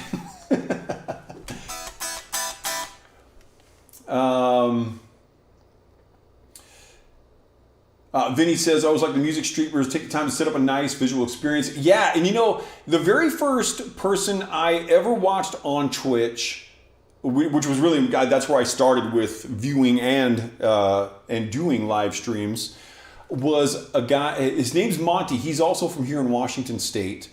And he goes by, his handle is Scene of Action. He hasn't been active for like over a year, which is a shame. And he has a killer setup. In my opinion, better. I think last time I saw him, he had like something like 26 cameras. I mean, it was just crazy where this guy's gone with it. It's so cool. And also a really cool light show, different style of light show than mine, but very cool. And yeah, there are definitely some people who've done really well with the visual stuff. And Pruitt says he does not feel like I talk too much. I think the chatting helps with the. I think you're right. I think that people do enjoy the chatting and not just straight guitar playing. And again, that's why like streams like this are so totally awesome to me. Yeah, well, we've been going for 2.5 hours, and I haven't even finished my first album of the evening yet. So I mean, that's like crazy. Normally, an album will take me about an hour and a quarter, and I'm totally fine with that. I will sit here and talk about guitars and life and running and pizza and sewing or guns or whatever you want to talk about. As with most streamers, I tend to stay away from politics and religion because those are just kind of hot topics. But yeah, now let's talk about stuff. Absolutely. What else we got going on here? Exactly. Remember, you just walk up to people and say, "Hey, dude, listen to the Mad Poet." That's all you got to do. And Vinny says, "Yeah, more likely to stay when chat is happening." I completely agree. When you got to get into your jams, it's a little unreal that you are a live person. And that is something I got to say, I've had a little bit of a concern that, like, if you see my thumbnail, it doesn't look anything like most other streamers. So and I've noticed the same thing with Scene of Action. When I would see his thumbnail, it's like, is that just like a recorded video or something? So, and I think that mine does that. It's like, you see me out there, a thumbnail of the lights and stuff, and it doesn't look anything like any other Twitch streamer. So you're like, oh, that's just probably some recorded concert or something. And I think that could work against me. And yes, that's true, Memories. That is America's ass. And that, what we're talking about there is a reference. We were talking about the Avengers Endgame earlier, and Memories and I are both big Captain America fans. And that scene with Ant-Man calling that out, that was great. You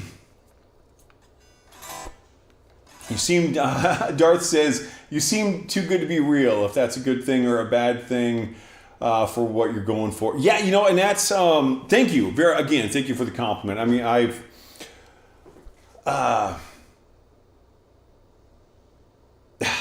so I'm inexorably drawn right now to the scene from The Princess Bride. The big sword fight scene, right? And they're doing their sword stuff. And Inigo Montoya and Wesley, and they're fighting. And Inigo Montoya says to Wesley, "You are wonderful." And Wesley says, "I've worked very hard to become so." And that's when I see something like that, it's like, that's kind of how I feel. It's like, yeah, I thank you for the compliment, because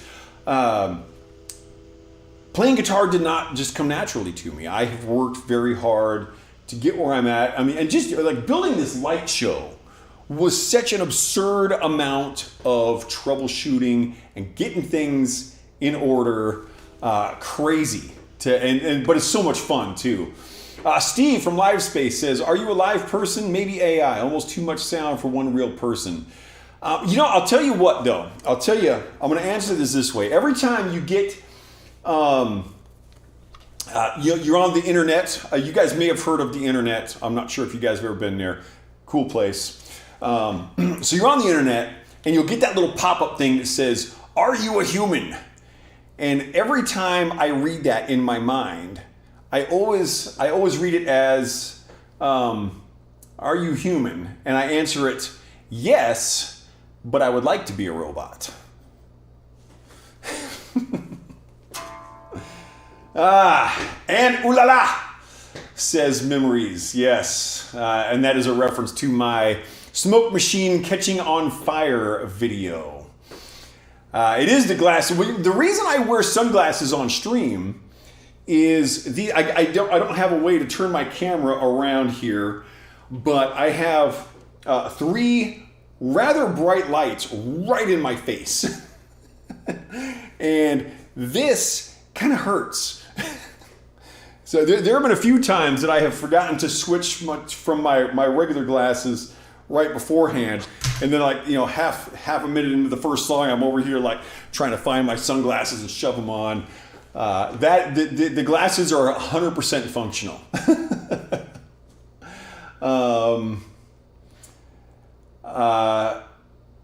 AI has already paid someone to beat the CAPTCHA test. Yeah, not surprised. So much involved with the production of lights. Yeah, it is. I'm the Tony Stark of guitar. Oh, dude, that is going on the quotes list. I'm gonna copy. Oops. Oh, I guess I can't copy paste that way. All right, that's good to know. I'm just gonna pull up a notepad.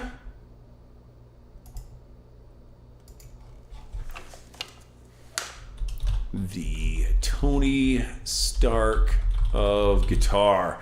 Yep, that's going on the quotes list. That's beautiful, man. Very cool. But also do the vest and tie, but with the sleeves rolled up. That is always me. It's funny, I have not worn a t-shirt since I got out of the military. I don't even own a t-shirt. I got nothing against t-shirts, I just don't like short sleeves. So I'm always long sleeves, rolled up or pushed up. That's it. That's just been me. The only time that's not true would be like times when we go out hunting, which is October, late October out here. And October in Eastern Washington is weird. It might be 75 degrees one day, and then you go out the next morning and it's like 28. It's like crazy. So you really got to be prepared for just about anything during hunting season out here. And so yeah, we're out one day and it's 75 degrees, 80 degrees, and we're walking around sweating our butts off. The next morning we go out and below freezing, and we're like, so then I do have the sleeves get rolled down. Can't do the long sleeves here in Florida. Oh, you're a Florida guy. I never knew where you were from. Very cool. Yeah, it gets pretty toasty and humid out there. Yeah, absolutely. Anyway, I would like to say thank you to all my friends out here for coming in. We've got some new friends in here today we haven't seen before. And, the opposite of friends is enemies. And we've all heard about soulmates, soul lovers, but have you heard about soul enemies?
Darth says, I knew there was a theme coming up on that one. I obviously did not set my light up correctly on that.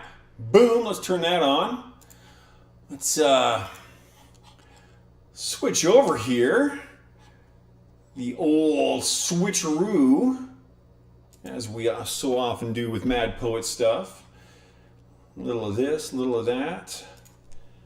Let's see, get rid of that track.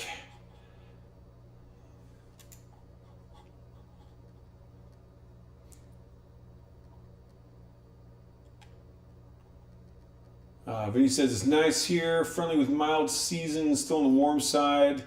Sent me a DM on Discord, extra context for the Florida man. Okay, I will check out your Discord message when I get a chance. Well, sounds like it could be an exciting one, so we'll see what happens with that. Okay, let's see if I get this switch over to work correctly. So far, so good. You still got Randy audio.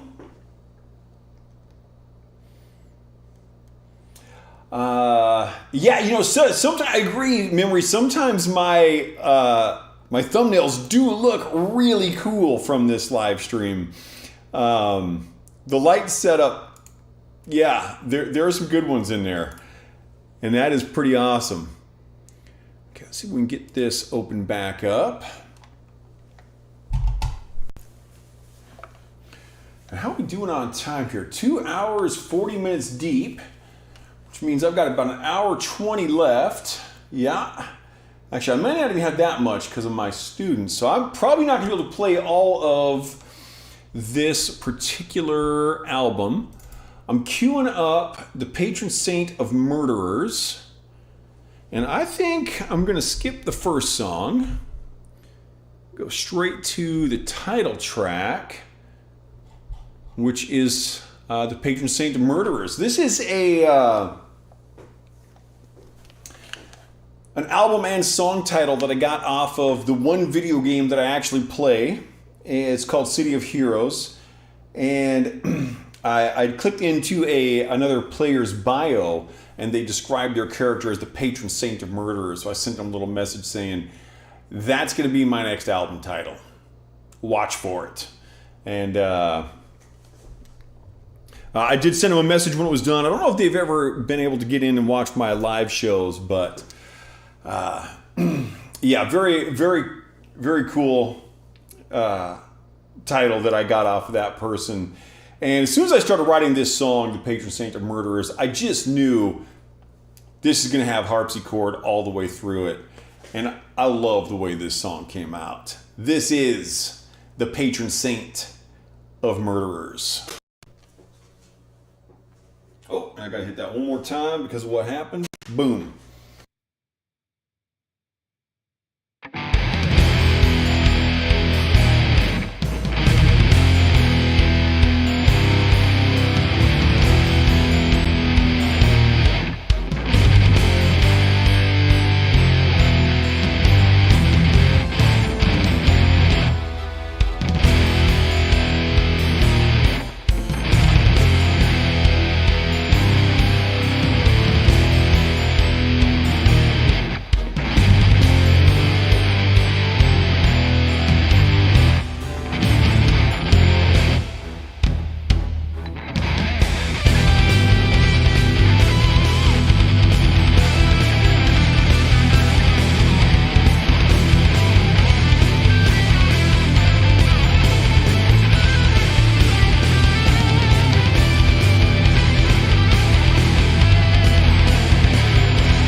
Darth Bizzle, great question.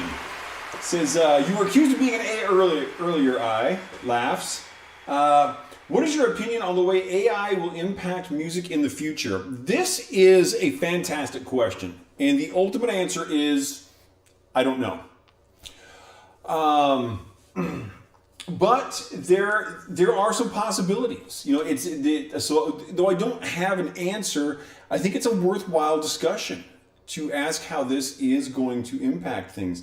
Now, I'm actually going to back up a little bit to pre-AI, and I'm going to talk about programmed drums, which I am currently using.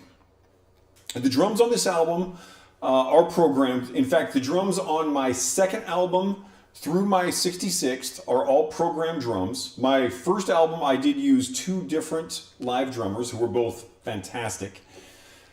My upcoming albums that I'm currently composing will continue to use programmed drums. Now, when we look at programmed drums and the kind of musical culture surrounding them, it's very interesting. It's largely very frowned on in the music community. And a lot of drummers will say, well, why are you using this drum program instead of a real drummer? And there's an answer I have for this that I don't hear other people saying. And I think it's an important answer, because the reason I use drum programs is not because the drum programs are there. It's not because the drum programs are easier. It's because the drum program plays drums, which is something that drummers don't do. Let me explain. You start working with other musicians. They don't show up. They show up late. They show up high. They show up drunk. They didn't practice. They don't know their parts. And you're like, okay, so I've tried all of these different musicians, and it's not just drummers. And don't get me wrong, there are some fantastic drummers out there. I have worked with some drummers who were always on time, never high, always knew their parts, very reliable, very good drummers. But that's the exception. And the same is true of guitar players, singers, saxophonists, flautists, everyone, right? So people don't show up. So I'm not using a drum machine because of the drum machine. I'm using a drum machine because of the drummers. Boom. That's a big deal. And recognizing that, I think, is the first step in talking about the AI. Because I believe that most musicians would rather play with other people. It's fun. If I had a full band here, I think this would be freaking awesome. I enjoy doing this. Playing with a full band is, there's a new element to it. So if a drummer wants to be a working drummer, that drummer has to put in the effort. Or guitar player, or refrigerator repairman, or whatever you are. You know, if the garbage truck driver never shows up and does their job, they hire a different garbage truck driver. It doesn't matter where you're at. Musicians notoriously are unreliable, irresponsible, not prepared. So once people start realizing, oh, hey, I can replace this person with a computer program. And after I teach drums to the computer program, it shows up on time, knows its parts, plays them correctly. Awesome. Yeah. Okay, so how does this relate to AI? Well, some of people may already kind of know where I'm going. If real people want to keep doing music, real people need to do music. There you go. Want to be a musician? No one's stopping it. AI will not stop people from being musicians, but it will replace people who aren't willing to put in the effort. One possible thing that could come up from this, again, this is very much conjecture and opinion, things like what we're seeing here. you can actually see a person playing music. Live shows in person, even more so. They might become more popular because people will be like, hey, yeah, I actually want to see a musician playing music.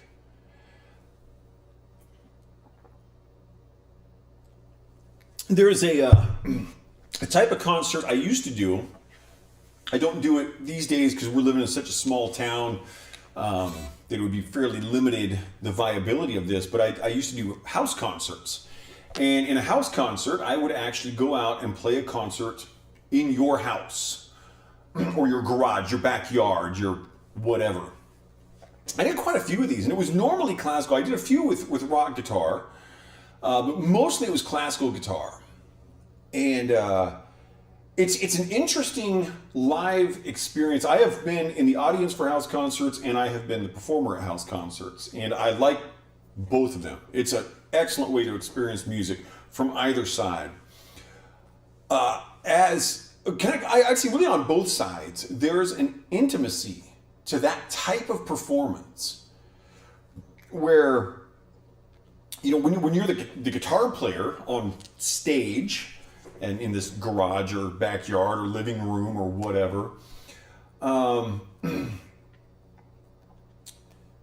it is so immediate. When there's 12 people sitting there staring at you, it's like you're playing individually to every single person. The largest audience I've been in front of is a little under 1,000 people, and I've played for a lot of audiences of 400 to 800, and that's it's the individuality of the people is gone at that point.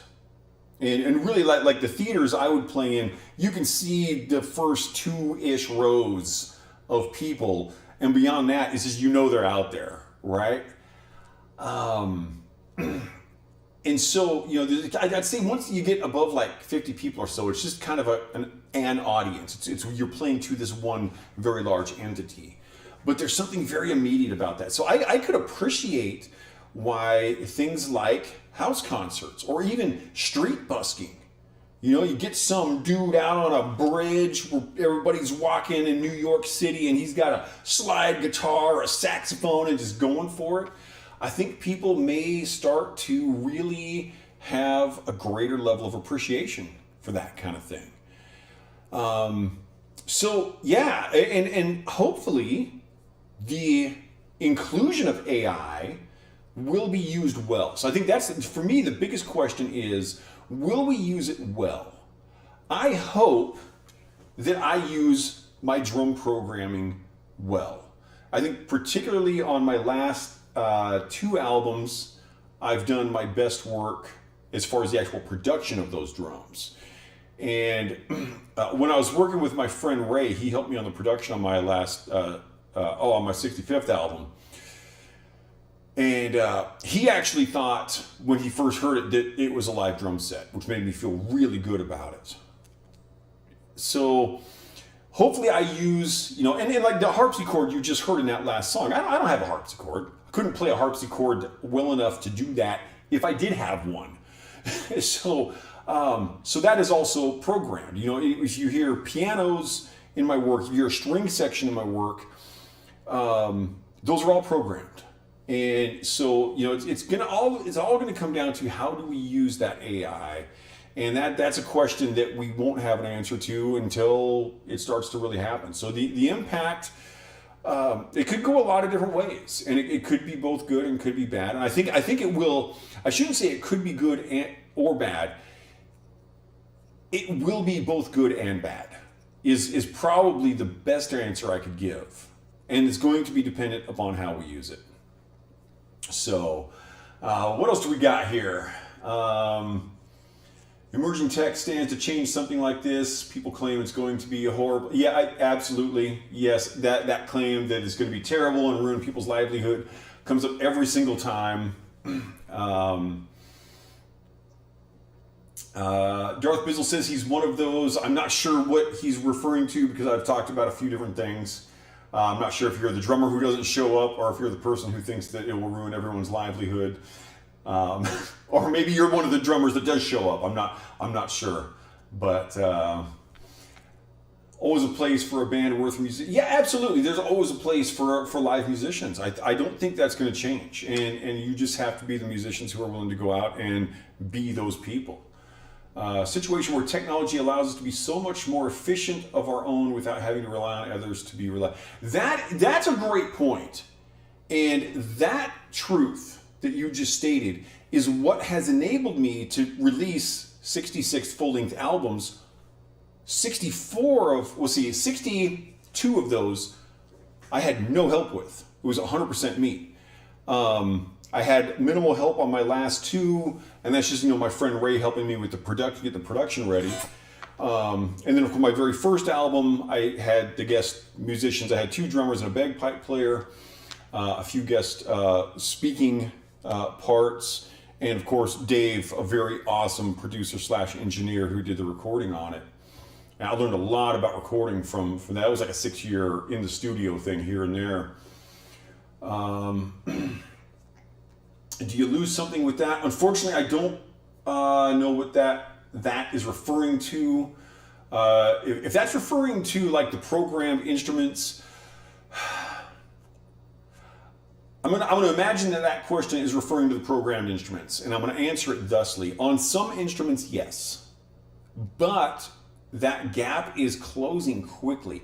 Sampled instruments are getting so good now that most non-musicians cannot tell that I'm using programmed drums. They can't. The producers, engineers, and some drummers probably could. But even my buddy Ray, whose ears are just fantastic, he thought I was using real drums. A piano, a harpsichord, very easy to sample those out effectively. String sections, the samplers for string sections right now have gotten so good that with a little bit of work on the vibrato and stuff, you can make those sound really realistic, very realistic. Voices, not yet. Now, if you listen to the opening of my song, A Slow Descent into Madness, off of my most recent album, that opens with a choir. And that choir sounds quite good. That is a sampled choir. I shouldn't say that. That is actually multiple sampled choirs that I put together. So I used a couple of different plugins for that. I don't remember which ones. And those sound really good, but they're not singing words. It's just the vowel ah, which is all I was going for. For a choral part to sound good, a real choir is going to sound better even than what I had. It wouldn't have been worth it to me because it was such a brief little thing. I used a different synth choir sample for the song Schizonoid Paraphrenic, the title track on that same album. And that was very appropriate for what I did. So a lot of it's going to be about how you use it and not necessarily just what you use. Situation technology, yep, got that.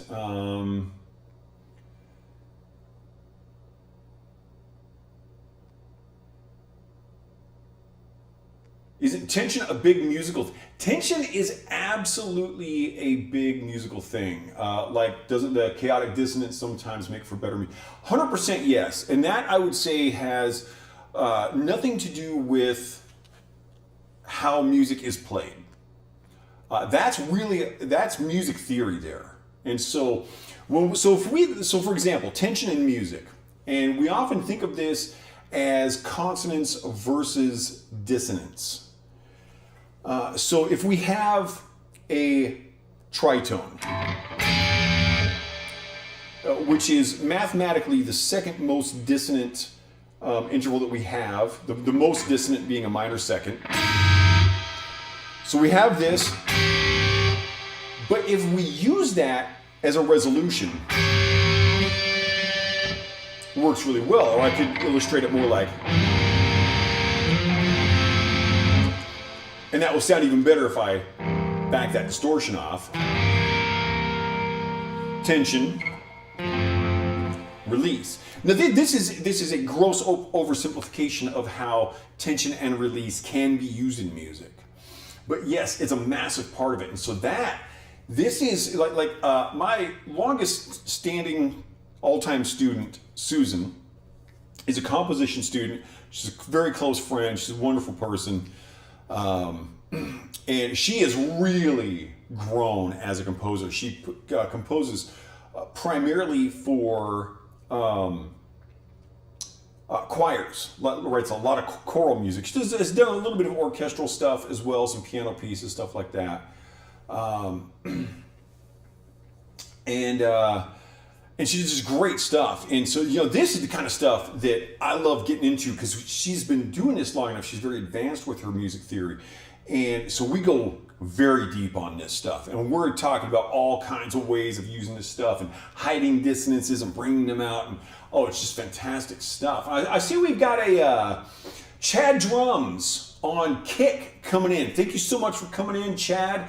Right now, if you're new here, I've actually got 14 different websites I'm streaming to, and I'm answering some questions about music theory and AI in music from some people on Twitch. And so thank you very much for coming in. I hope you enjoy the show. I've been doing a lot of chatting today. I've been having some awesome questions coming up in my chat. So I'm just kind of running through them here.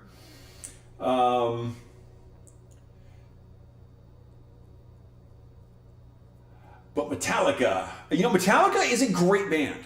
I basically came of age learning to play Metallica songs the second time I started playing guitar. So I started playing guitar when I was 8. I quit playing when I was about 11 or 12 because I hated my guitar teacher. Started playing again when I was 17, started learning a bunch of Metallica, found an awesome guitar teacher, and now, years later, it's kind of a career. And Chad Drum says, he is new here and I'm streaming. Yeah, I am streaming on every live streaming platform that I can reasonably go to. I've got 14. What are the sites that I'm streaming to? These are all worth mentioning. So I'm streaming to Twitch, Nemo, DLive, Trovo, VK, LiveSpace, Nono, Africa, Picardo, Vaughn, 2 different Facebook pages, YouTube, and Kick.com. And I was just recently looking at a website called Vim.tv, VIMM.tv. And I was like, that's another one I could be streaming to with my multi-streaming platform.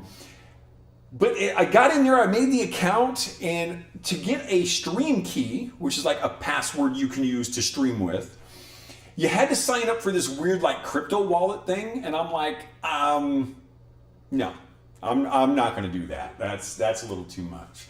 Okay, what else we got here? Garbage in, garbage out. That's true with people. It's true with AI. That is so true. Vinny's been playing with some AI in recent months. I've played around with a little bit of AI. I think there are some great possibilities for it. If you understand the thing that you're using it for and you use it where it's appropriate, that is, I think, the key to it, Vinny. I think you are absolutely right there. If you jump in Ableton, even the orchestral stuff that comes in there is, Ableton, which is basically a live looping program. That's kind of its primary function. There are some stunning sounds in that. There is a gal I follow on Twitch named Holly Tatnall. Tatnall, Tattnal. Forget quite how it's spelled. She's great. I think she does some of the most sophisticated looping I've seen. She uses Ableton Live, and to very, very good effect. Memory says, agree, anyone, you can produce everything and be heard everywhere. Yeah, it's so cool because right now, Memories is in France. I'm near Spokane, Washington. How cool is that? And I'm doing a concert, and she's watching. And we had Osu in here earlier, who was from the UK. And someone mentioned Florida earlier. They're down in Florida, and so yeah, I'm sitting here in my office. This is where I teach guitar out of here because I teach everything online, and it's also a performance space. It's my recording area, and boom, live worldwide. It's so cool. Yeah, thanks for the compliments there, Chad Drums. And let me also say, on some of my chats, I cannot see if people have followed me. I can see if you followed me on Twitch, but if you have subscribed on YouTube or you followed on DLive, DLive I can see it, but if you followed on like Africa or on Kick, I may not see that you followed me. So if I have any new followers out there, thank you so very much. That's something I want to look into because I really do like recognizing people when they follow and chat and everything. So however, wherever you are out there, thank you very much for being here, for chatting, for viewing, for watching, for listening, for smelling, whatever it is you got going on out there. Memory says, no chance with radio FM since 2000, sell to non-musician workers. Yeah. Vinny says, it's even great for arranging tracks these days, but yeah, looping performance was the initial. Yeah, and that's true. Absolutely. Ableton has progressed far beyond just being a live looping station. Basically, it's a program for live looping, but it's gone very far beyond that. It's a full suite you can do. And, and all of these things, like I'm using a program called Reaper, which is a recording program, but whether you're using Ableton or Reaper or Pro Tools or Sonar or Cubase or any of Studio One, Harrison Mixbus, whatever it is you're using out there, you can do great stuff on. These programs are so freaking sophisticated. So that's your primary DAW. Very cool, absolutely. And sometimes you get the kind of the DAW wars. DAW for non-musicians out there is a digital audio workstation. Basically, it's a recording program. And so the DAW wars, my recording program is the best one. No, my recording they're all good. There's no reason to have this fight. You find the one that you like, and then you use it. Because I'll tell you what, if I had never announced publicly that I use Reaper, it would not be possible for anyone to know what recording program I use. You cannot do it. That's just the way it is. Might do some live production at some point over on the other platform. Very cool. Yes, please do. It's whatever DAW inspires and fits you. And yeah, just like I've been using Reaper so long that I know my workflow in it. And so anything else I go to would slow me down. And that could be good. Sometimes it's good to be like, I'm going to use something completely different so that I have to change my workflow because I want to do something different. And that's a great thing to go after. But sometimes, it's just a question of, is it the right time for you to do that? And of course, that's up to each individual. So, but yeah, definitely, I would love to see you doing some live production on Livespace or Twitch. That's great stuff. Yeah, it's important just to get your ideas down and be able to have people hear it. That is so true. This has been such an awesome stream. You guys, I have the best viewers on the internet. Apologies to every other streamer in the world. My viewers are better than yours. I have the best daughter out of all of the daughters, and I have the best viewers out of all of the viewers. And I have the best haircut that is possible to have. And for those who may not know, I am the Mad Poet, you are an audience, we are the Mad Poet Society, and this is a song called Stained with Sin.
Aren't we all just stained with sin? Yes. The answer to that question is yes. Yes, we are. So I'm just looking at my kind of time frame here. Definitely do not have the capacity to play all of these songs before I gotta go. So let's kind of pick and choose here. I'm kind of in an upbeat mood today, so I want to play some of my faster stuff. And I know where I want to end for sure. But fortunately, so I used to be set up a little bit different. And so those cheers that happen after the song, of course, not real. It used to be really hard to not play my album exactly in order because it would screw stuff up because the way the cheers got triggered was different. But one of the few things that worked out well after I spilled water on my computer and had to reinstall my entire operating system was that I set those up differently. And so now I can just jump around to wherever and it totally freaking works. So let's, you know what let's do? Let's jump up here because this hasn't happened yet in our show. And we've got some people who have been with us before. And we got some veterans. And we got some people who are brand new in our chat. And so some people know it's about to happen. And some people don't know what's about to happen. But ladies and gentlemen, we have arrived at the G sharp minor portion of the show. You are welcome. This piece is called Two Kinds of Anger.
Oh, fun stuff.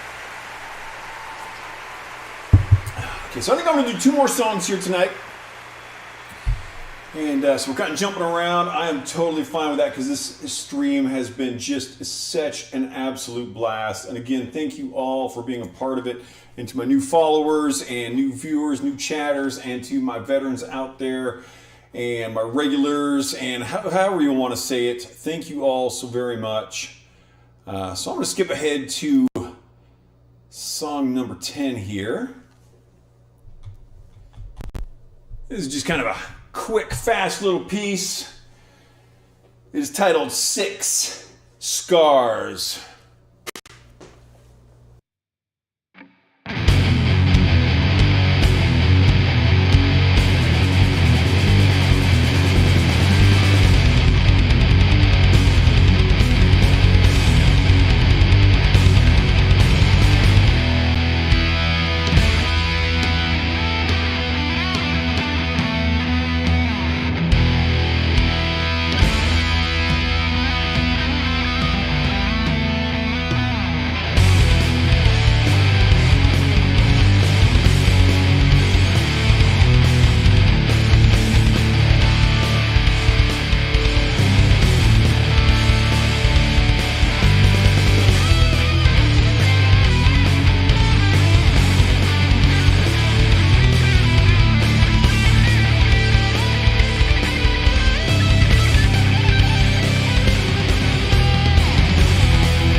All right, gangsters, I'm gonna do one more tonight, and then I gotta call it for the evening. I do have a student coming in, and I'm gonna definitely want to change the shirt that I've been sweating in for 4 hours, and grab a bite to eat before we get there.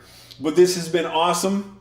So this next song, I've talked about this before, but when I play this album, I definitely want to make it to this song because it's, as I mentioned before, when you are creating art, when you're writing a song, writing a script, writing a book, you're doing a drawing, a painting, a sculpture, whatever it is, landscaping, who knows?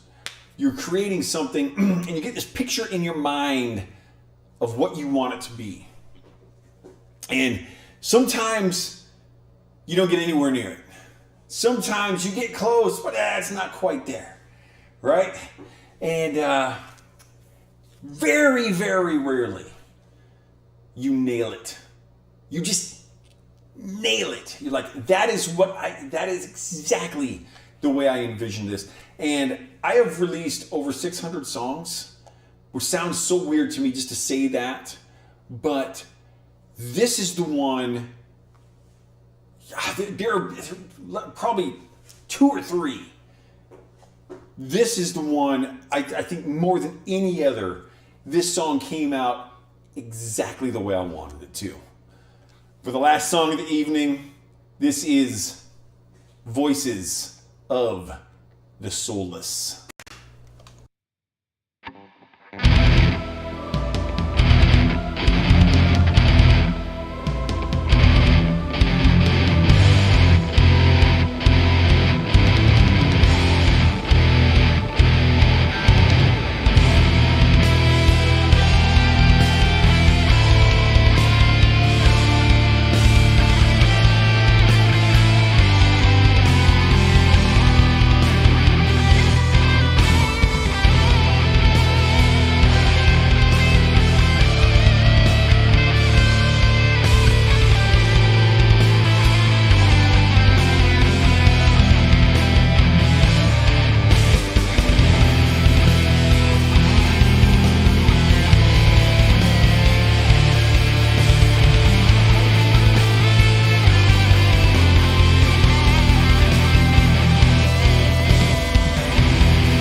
Memories is impatient, she says. Hey, that's okay.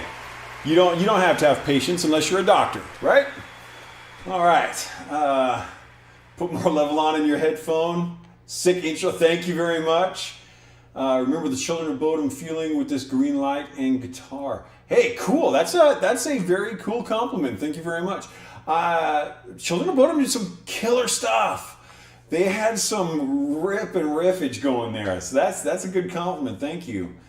Vinny says, honestly, I love metal and often just end up listening to more calm stuff. Been nice getting to listen to some original stuff. It's kind of hits between that. Perfect. Thank you very much. Another very big compliment.